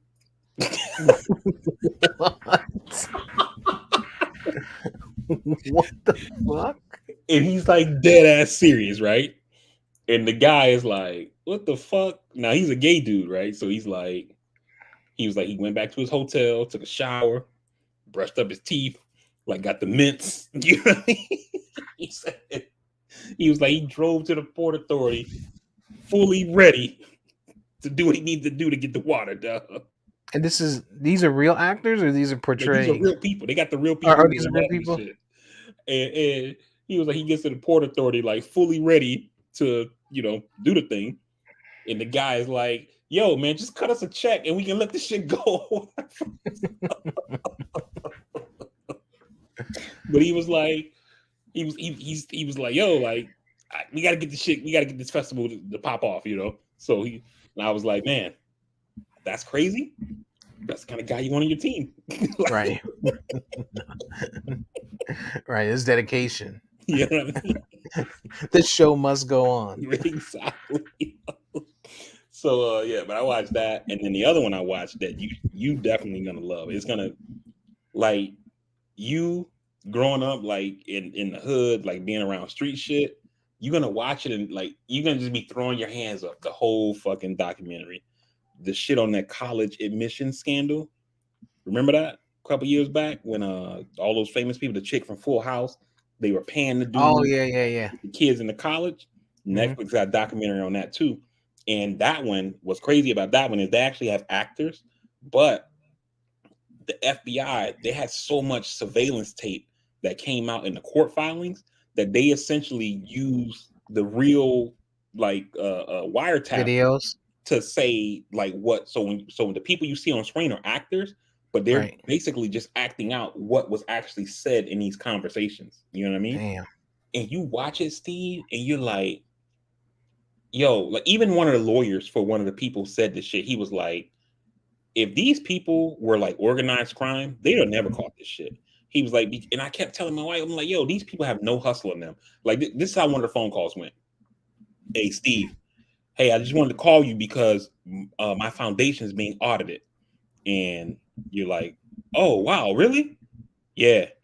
So remember when you gave me the $110,000 to say that Ash played water polo and he really didn't?"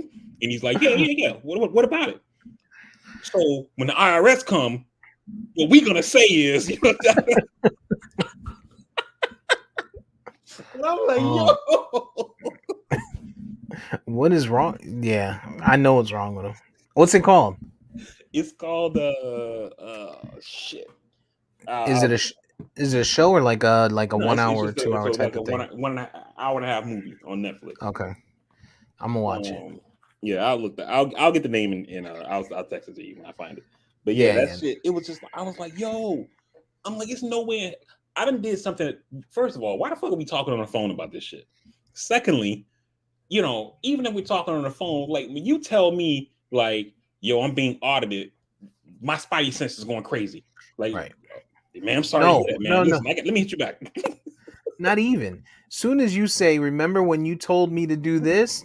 No, no. When? are you talking about? Nah, that never happened, dog. fuck, fuck you mean?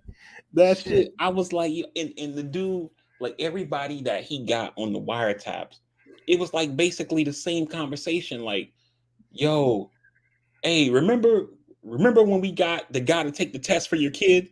Okay, what about it? Like, so Nope. apparently I'm being audited, right? So what we're gonna say is, and I'm like, Right. oh my god, yo, Wait, you had someone take a test for my kid? Like, oh my god. that shit. I'm like, yo, these people have no hustle in them, yo. That was Aunt Mhm. Becky, right? Yeah, that was on Becky. Did she Yeah. end up going to jail for that? She got 5 months. Oh, And what's okay. Well, crazy is she actually, when they were showing like what the people got, like most of the people, the ones who pled guilty, it was like this person pled guilty, month in jail. This person pled guilty, 14 days. This person pled guilty, 6 weeks or whatever. But her and her husband pled not guilty, decided to go to court, and I think she got 5 months, and I think the husband got like 8 months or something like that. would you do 5 months for your son to be able to go to whatever college he wanted to? Hell yeah!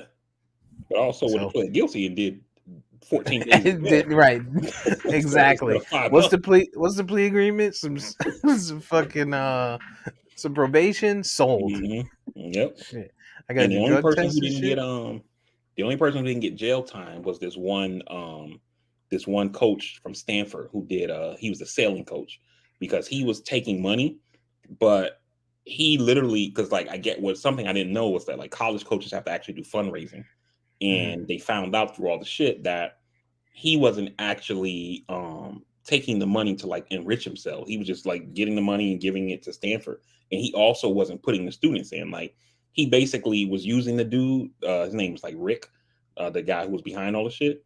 He was essentially Rick was like, yo, hey Steve, he go 100 grand or whatever. We could talk about my kid. And he's like, okay. And he would just entertain the shit and not sign the kid. But he was still taking the money. But some of those kids still ended up at Stanford because while the coach thought that he's just talking to this dude and like turning over checks to Stanford, the athletic director knew this dude too. And so they were like, oh yeah, we signed that kid. And he's like, what? And he was like, yeah, we talked to Rick. Yeah, don't worry about it, But Stanford denies, like, we didn't do shit. You know what I Yeah, we mean? didn't know. We ain't know. But Smart. yeah, but they were saying that because he wasn't like enriching himself and shit like that, he pled guilty and he got a $10,000 fine and then 2 years of probation. And so, but yeah, he's the only one that didn't go to jail. The rest Fuck of the it. motherfuckers, everybody who pled guilty went to jail, and then the ones who haven't pled guilty, when the thing was filmed, they hadn't gone to court yet, so it didn't say what happened to them. Man, listen, I'll do 14 days for like a 790 SAT score. Like Hmm. a fake, like, you know what I'm saying? Fuck it. Yeah. 14 days? Man, listen. This for And the my way they high caught school. him, this shit wasn't even on the Fed's radar. The way they caught him was, And Fed time? yeah, Man. this shit wasn't even Oh, on the Fed's radar. The way they caught him was some guy who was like a securities person, like somebody dealing some stock shit, got busted for that.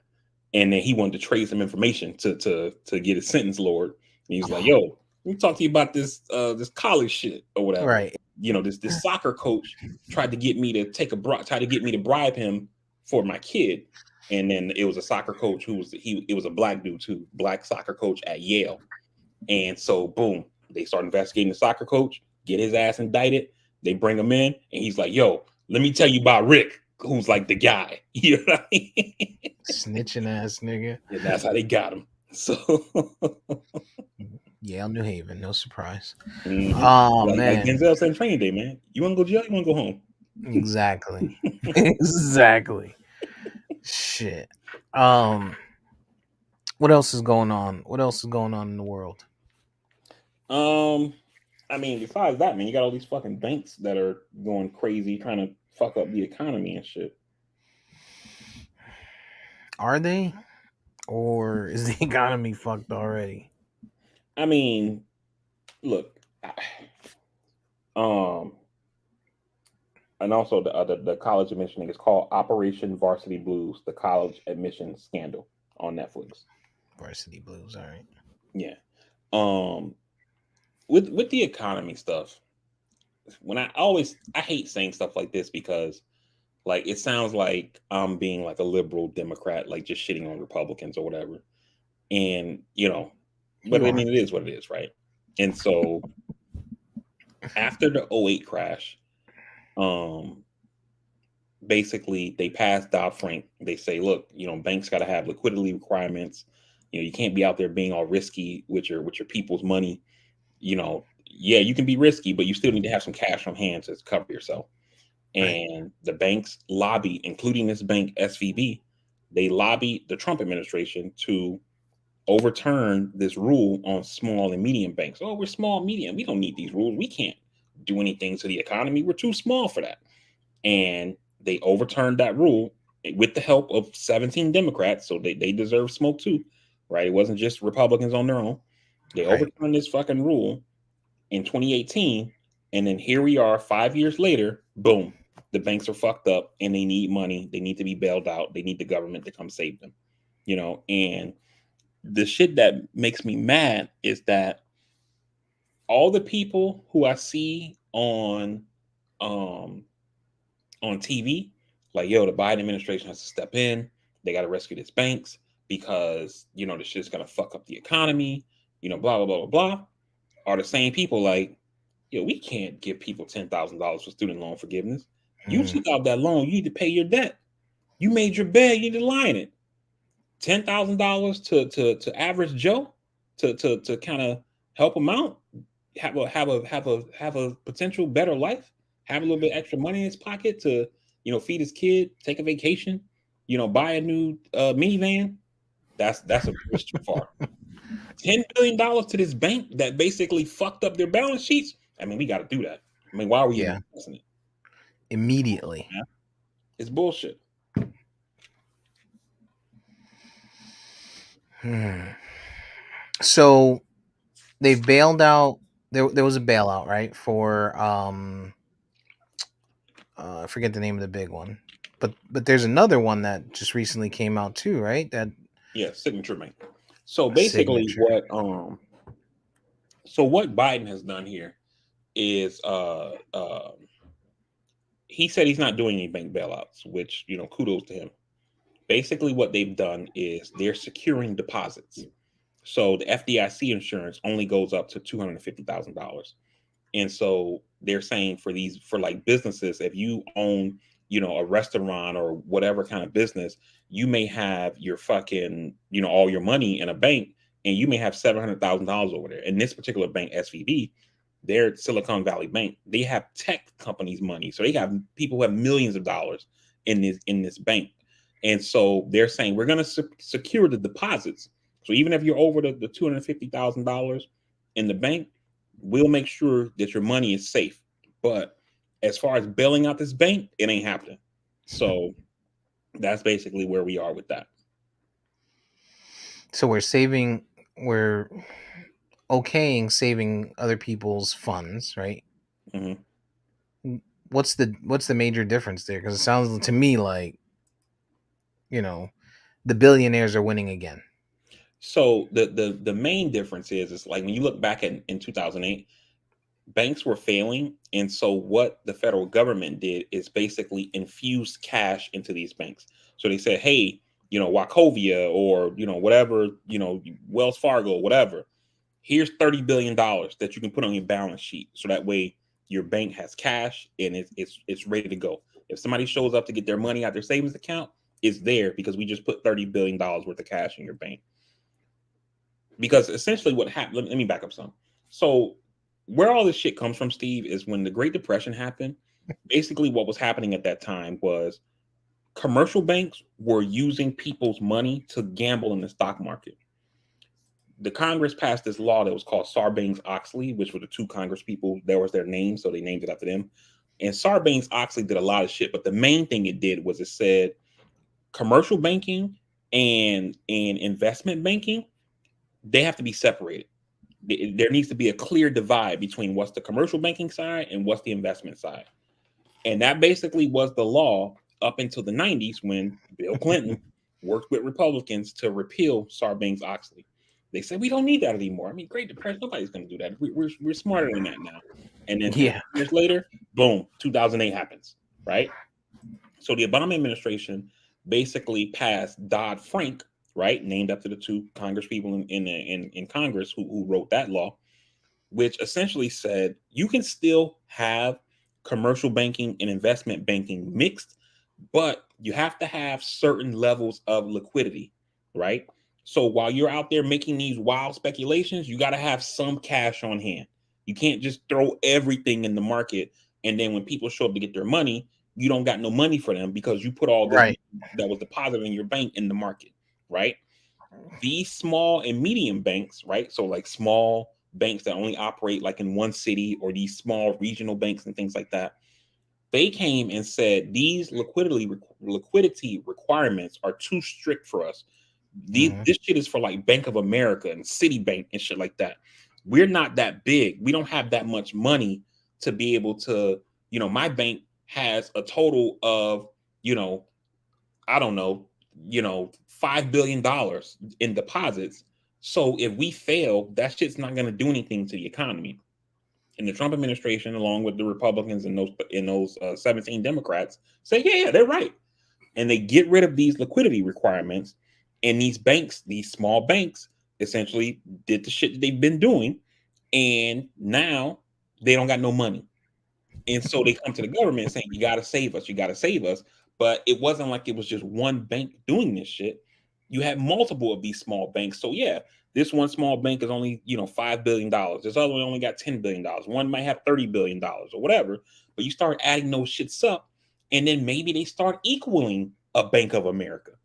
You know what I Right. mean? And it fucks up the whole banking system, which then fucks up the world economy essentially, because this shit is not just happening here.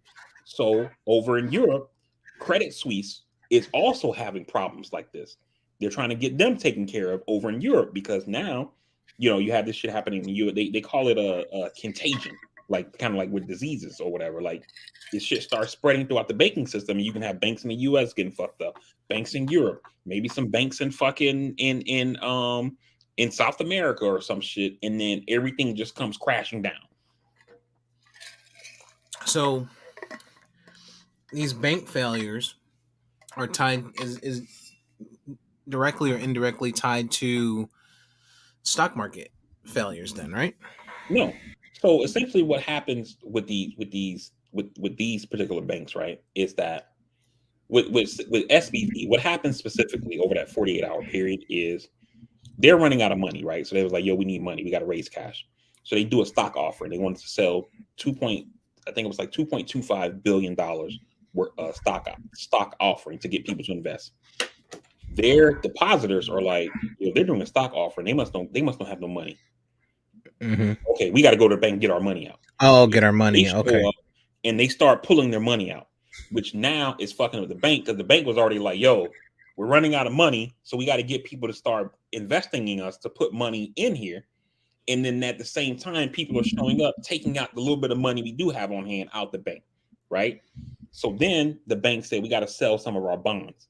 But because the Federal Reserve has been raising interest rates like crazy, their bonds are basically in the red right now.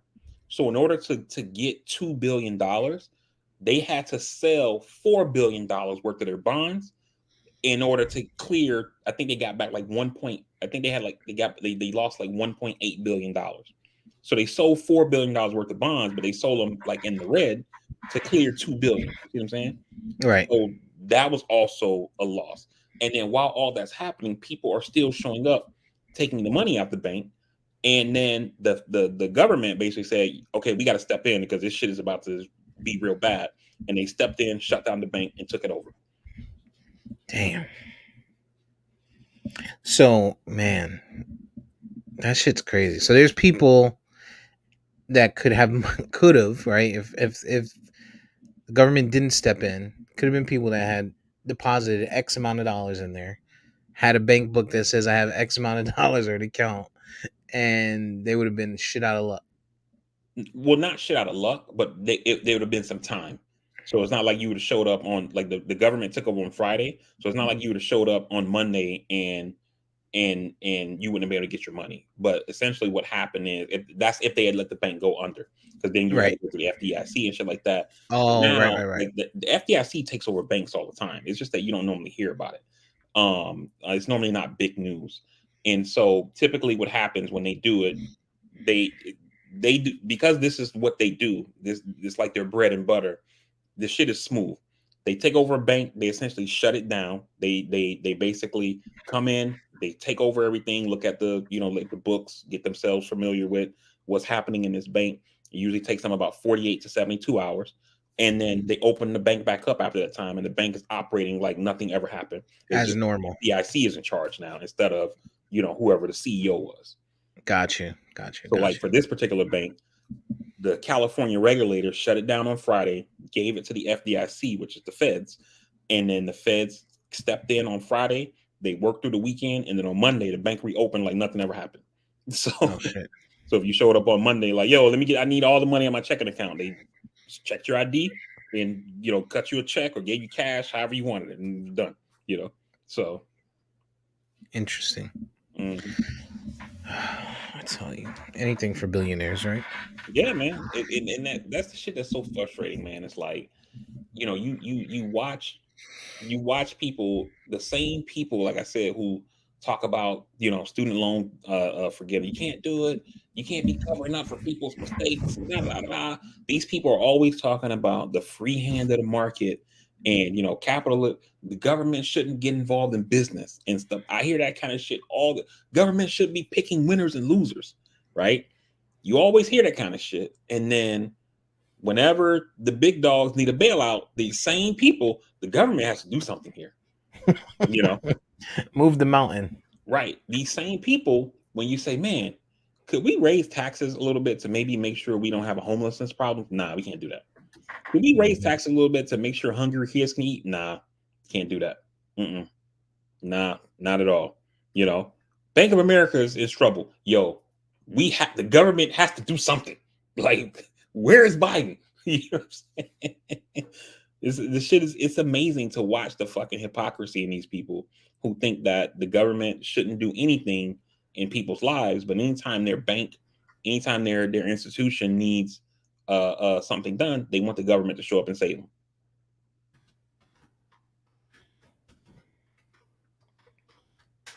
It doesn't surprise me. No, Doesn't surprise it's me. it's it's amazing, man. It's fucking amazing. So, what was the day, or what is the day? So, May 11th is the date that Biden is declaring COVID to be, or the pandemic to be done, right? Not the It- pandemic. He's ending the national emergency. okay. So, with that, I think the news of that coming out has increased travel significantly. Mhm. Like, motherfuckers is comfortable.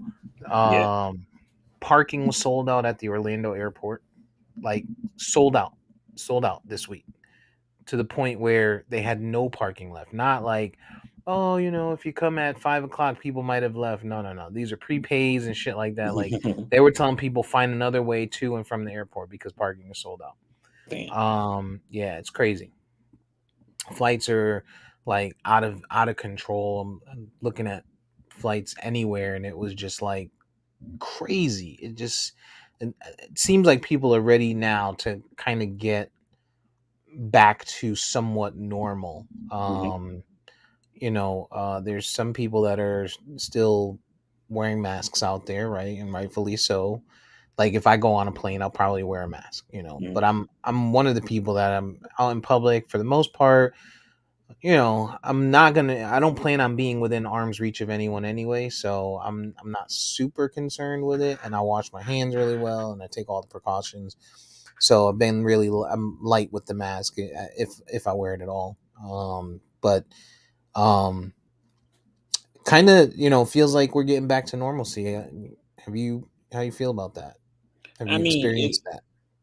it definitely appears that way, man. Like I was telling you in the beginning of the pod, when I went to the VA, they actually still have the masking requirement in hospitals. And when I went to the VA, the guy was like, "Oh, you don't have to wear it if you go to the clinic side, only in the hospital side." And I'm like, "The Mm. fuck?" Because I had forgot my mask. So usually when they check your ID to pull onto the VA's campus, they have masks at the front gate they'll give you. And he was like, "Yeah, you don't need it." And I'm like, "Oh, okay." So, so it's just it seems like that. Like people are just like, "Fuck it," the pandemic's over. But I mean, really, I know the media isn't like showing like COVID cases per day and stuff like that.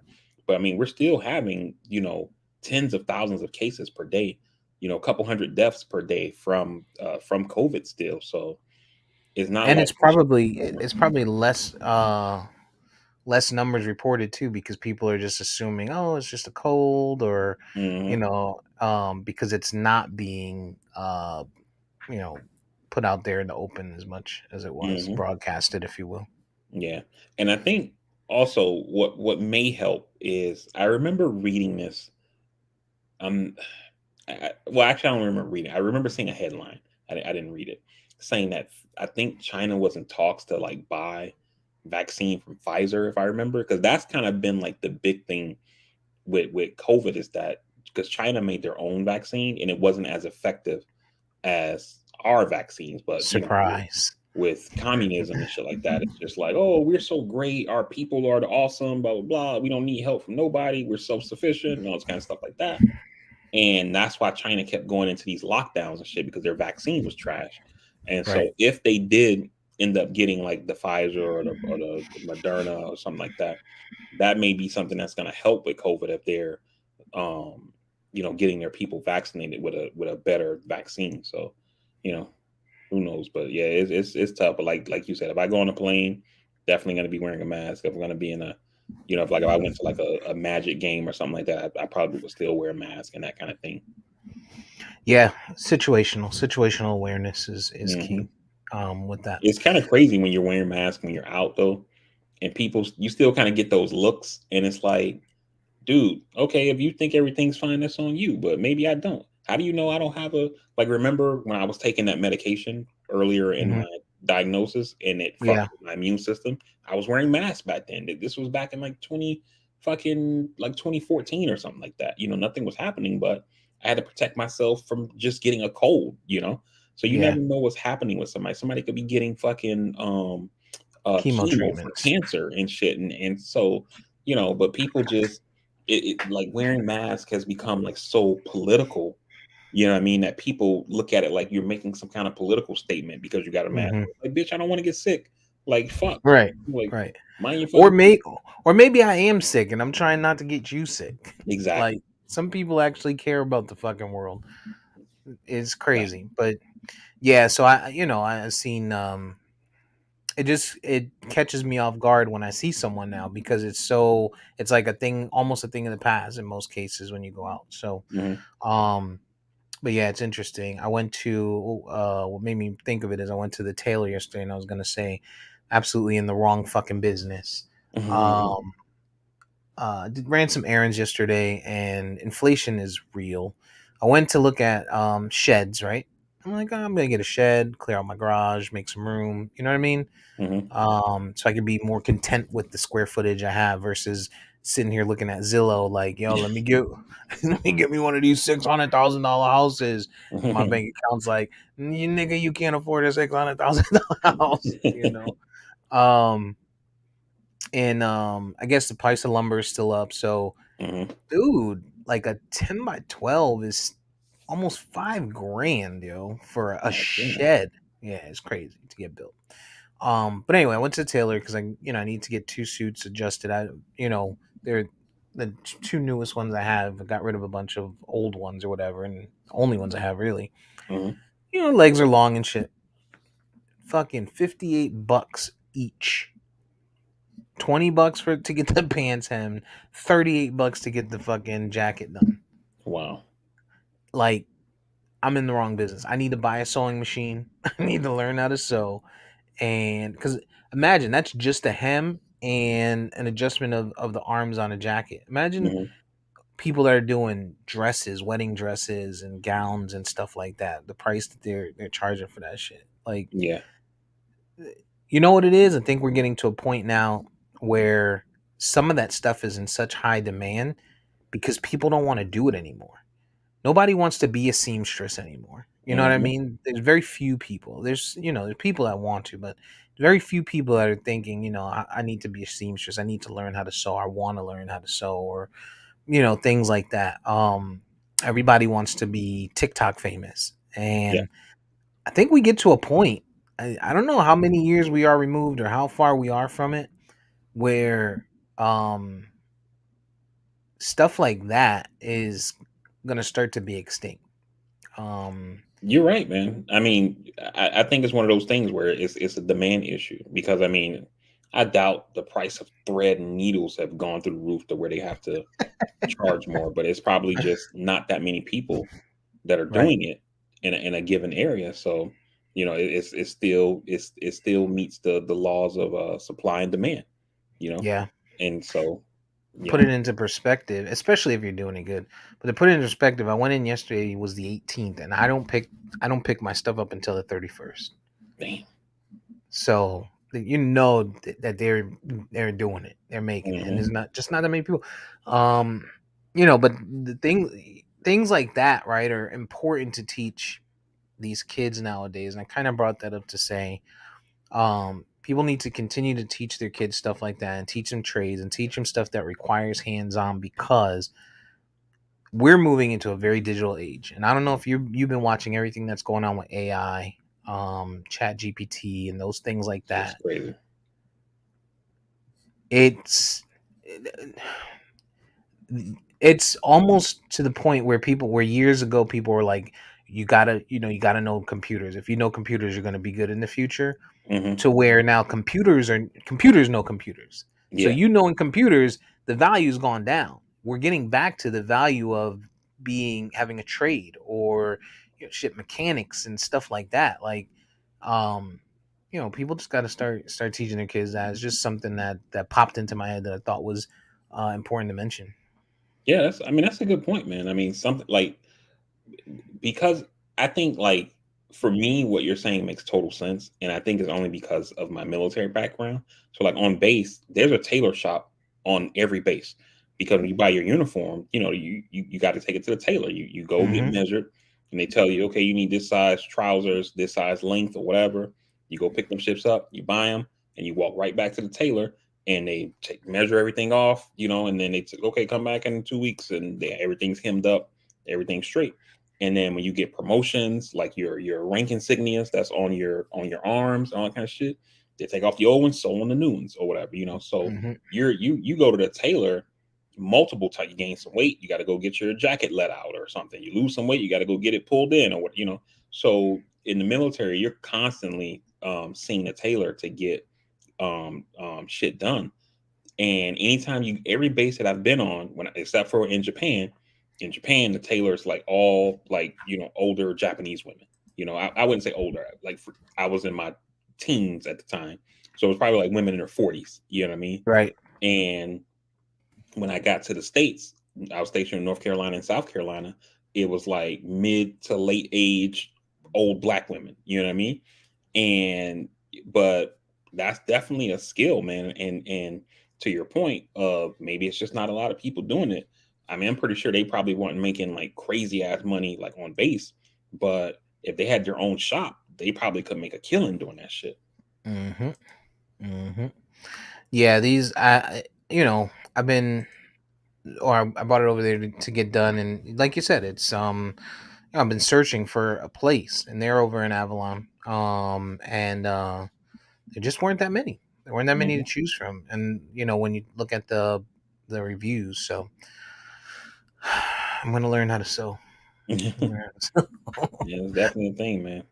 Like for when I remember when I was a kid, my grandma and my aunt, they both, you need anything done, you just take it to them. They take care of it. Yeah, But now, like that's just almost like a lost art. yeah, and I guess also back in the day, people did a lot of that stuff by hand. Like, Hmm. my mom used to hem pants and shit like that. She did it by she had a fucking sewing machine. You Hmm. know what I'm saying? Like, um, yeah, yeah, it's interesting. It's interesting. Yeah, man. It's just I mean, you got a lot of shit that's like cursive writing. I never understood the point. I hate cursive writing, and I struggled writing cursive writing. I even struggle reading cursive writing, and like, but my grandma only wrote in cursive, and Mhm. like when she used to write me letters in boot camp, I would get them shits, and I'm like, the fuck, like, What is that letter? so yeah, so but it's one of those things I don't even think our kids learn cursive writing anymore. If or they may, but it may just be like something quick. I don't think they study it like it's something you got to do or. So Good point. Good point. They need to. They need to get back to that, man. Hmm. We gotta get back to the basics in this country. Yeah, Fucking like I TikTok. saw. Oh, speaking of TikTok, Biden talking about or the the government talking about they about to ban that shit. Yeah, yeah. They about to ban that shit. So people monetizing off of that better start to start looking for other avenues or somebody who has the right the ability to write programs and stuff like that needs to start Hmm. looking at a way to write something because there's going to be a need and who's going to jump on it? Fucking Snapchat, Instagram, Facebook, the big wigs, but somebody needs to be able to recreate that shit as close to if not the same as what it is and there's an opportunity there. Yeah. I also read that Facebook or Meta has said they're gonna stop like paying money for like the influencers who do reels. So Really, that um motherfuckers that better whole go get a ecosystem is job. ready to collapse. Go get a job. Go to school. Go to college. Go do something. Yeah, Something. Learn but it. yeah, that shit. It's just like I remember I saw a thing that said um it said Business Insider First Report Thursday that Meta would put a pause on lucrative creator payment incentives for posting short reels. But I remember I saw a thing that was like just because of how much we type, like the way evolution works, that you could see humans in the future like lose the pinky or something like that because they were saying you don't really need it to type, but you use it more for like writing and shit like that, and we don't really write. Just cut it off. Nah, I don't know if I could live without my pinky. No, I it mean, wouldn't I be cut off, but it was just saying like like the way evolution would work. I guess it would be like maybe people in the future would be born with like shorter pinkies, and then as those people start having kids, maybe the pinky just kind of it shrinks and shrinks until it's gone. becomes a nub. Right. Stop looking at the internet, boy. All right. I think we're at a good spot. Unless there's anything else that you need want to cover. Nah, I'm good, man. Just hey, I'm telling you, watch that uh Fire college festival. admission scandal, Oh, man. You gonna college be admission. watching that shit like, like yo, have these people never seen a mob movie? like I get it. Like you're a white guy, you work in stocks, or you're a big real estate dude, or whatever. Like so I get it. You haven't been, around a life of crime. Have you seen a movie? Like fuck, man. Like Could Steve, it could it remember be when I Eric? gave remember I Could gave it you $250,000 to for Ash to get his ACT scores taken, get his ACT taken by my guy? Yeah, yeah. What about it? It's like, what the fuck? but could it be arrogance too though? I mean, it could be, man. Like they just like whatever, man. They're rich already. Like some people think they're untouchable. It could be, man. I just couldn't believe. I'm like, yo, like somebody calls me out the blue, and they're talking like super Reckless. specifically about crimes that we've done. There's no way I'm gonna be talking to you like this on the phone. Yo, you remember when we robbed the bank on March 7th, 2022 at around Right. 1 p.m.? Like, Right. Yeah. who talks like that, yo? Remember you was driving last night and we heard that bump and you kept going and we didn't know if it was a person or a dog. Remember? You remember? Remember you was driving?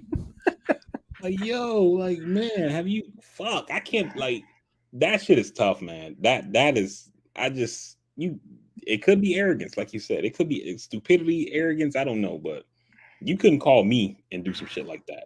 And Right. like I said, I told you the one lawyer was like, if they were dealing with organized crime people, they would never caught these people. He was like, because Yeah. they don't talk on the phone like that. Like, That's how they caught him. That's crazy. like, remember when we was doing all that criming? Yeah, what about it? Right. Yeah. Well, I'm gonna watch it. Varsity Blues. That's my search. That's what I'm gonna search it under. Yeah, I know there's only two things that'll come up: that and the actual movie. right. All right. Well, no EJ again. So uh, I'll hand it off to you, and we'll be giving him a hard time. So Yeah. if you missed DJ today, you can like or comment. Tell him, hey, you should start showing up. Facts, facts. Hey, everybody, we definitely And appreciate you no guys for. audio Oh, from sorry. you right now. Did you mute Yeah. yourself? Hello. We can't hear you. Oh, Or maybe I can't hear you. Maybe it's me. okay. Well, Maybe it's just me. Let me check my audio. It is my all right. audio. Well, I'll keep going then. Look at Um, me. Look at me. Let me change this up real quick. all right, everybody. Yep, We definitely it was appreciate me. you guys. We definitely appreciate you guys for rocking with us this Sunday morning / afternoon on the latest episode of the Castworthy Podcast. For those who listen live, we definitely appreciate you taking time out of your Sunday to rock with us. For those who listen when the episode posts, we appreciate that time as well. You can find the podcast on all podcasting platforms by searching Castworthy. You also can follow us on any of our social media by searching Castworthy. On Instagram, it's at Castworthy_podcast. While you're there, you can leave us a like, share, comment, subscribe, follow, tell a friend, help us grow the audience. We very much appreciate it. And if you do leave a comment, make sure you tell EJ, bring his ass to work. Like, we need him here. You know what I mean? Sure. Stay out of the strip clubs, you know, get off the chicken wings, come on to the podcast, And yeah, so anyway, like always, make that phone call, reach out to your people, let people know you're thinking about them, let them know you care about them. We care about you, EJ. We want you at the strip clubs, man. It's not an intervention, but you know, Not come yet. by. Not yet. Not yet.